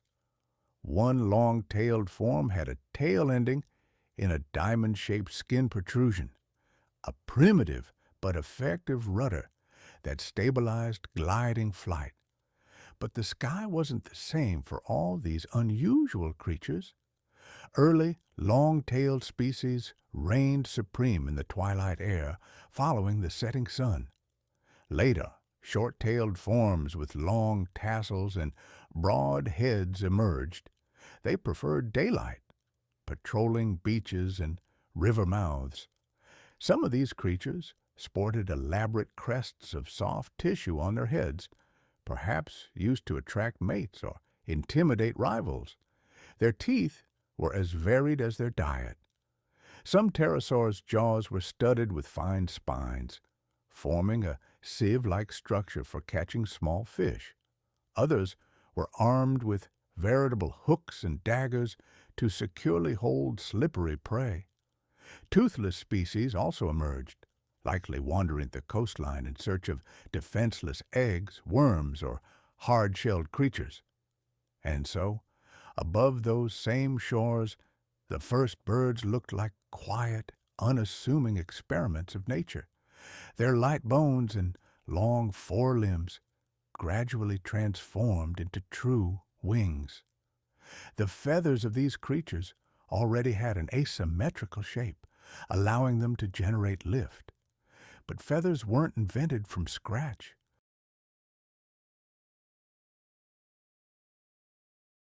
Long before, small land predators had already worn them, first to conserve heat and to display them to their peers.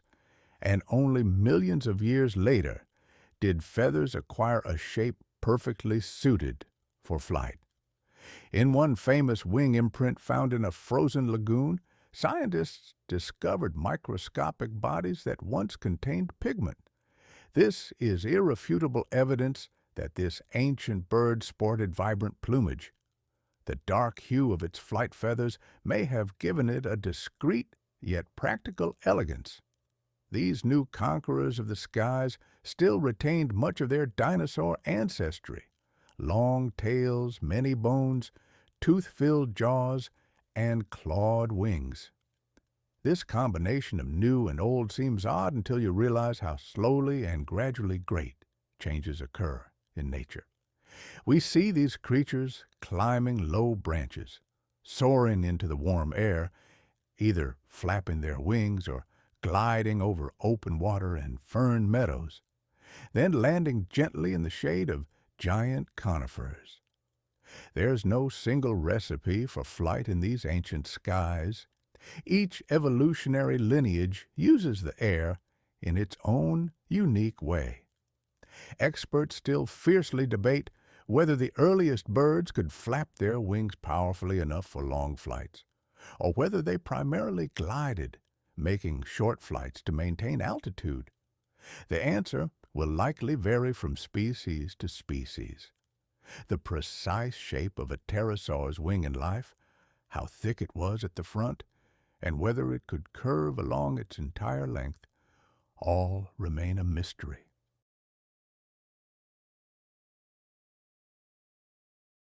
Models of its hand and the membrane connecting to the femur are based on fossils and the laws of physics.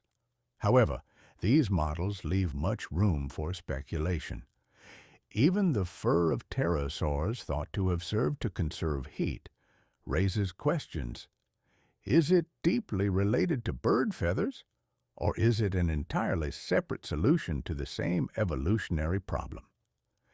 Three astonishing ironies float in the air like feathers reluctant to settle.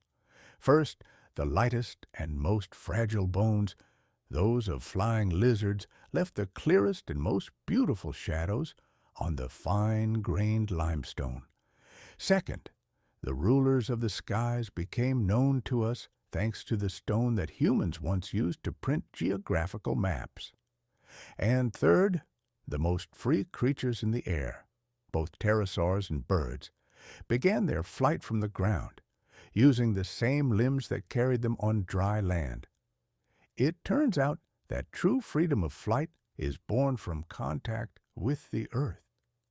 Thus, a new species of flyer emerges into the world, while the old one continues to reign supreme. Life teems above the coasts and lagoons. The sky was a shared home long before it belonged to any one individual. The properties of the air here echoed those of the water below. Along the wide reef line, a breeze arose with the onset of evening as the land cooled faster than the sea. Pterosaurs soared in these updrafts, gracefully curving their wingtips like fish swimming on an invisible current.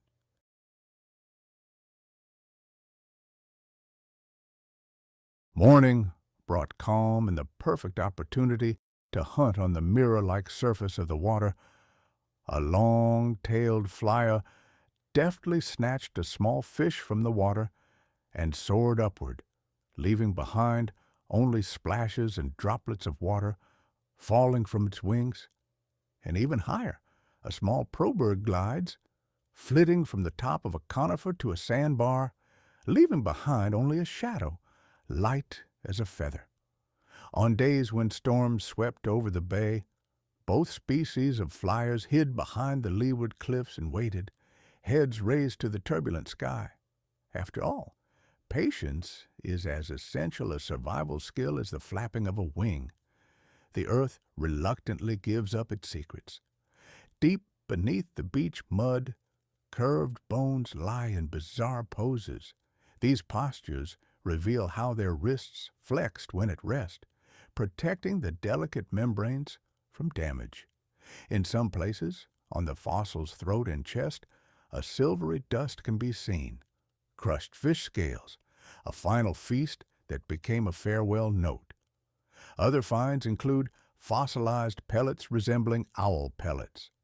They contain tiny bones, proving that some of these tiny flyers regurgitated what they couldn't digest. It's common knowledge that birds evolved from small avian predators.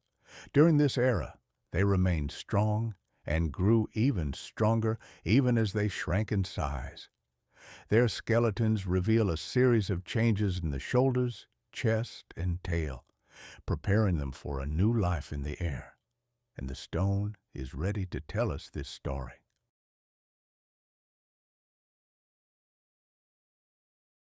Consider this elegant modern analogy. The sky of our time can be compared to a slow-moving river, simultaneously navigated by two completely different boat designs. One is a living hang glider, propelled by powerful front legs and gliding on a leathery wing. These are the pterosaurs.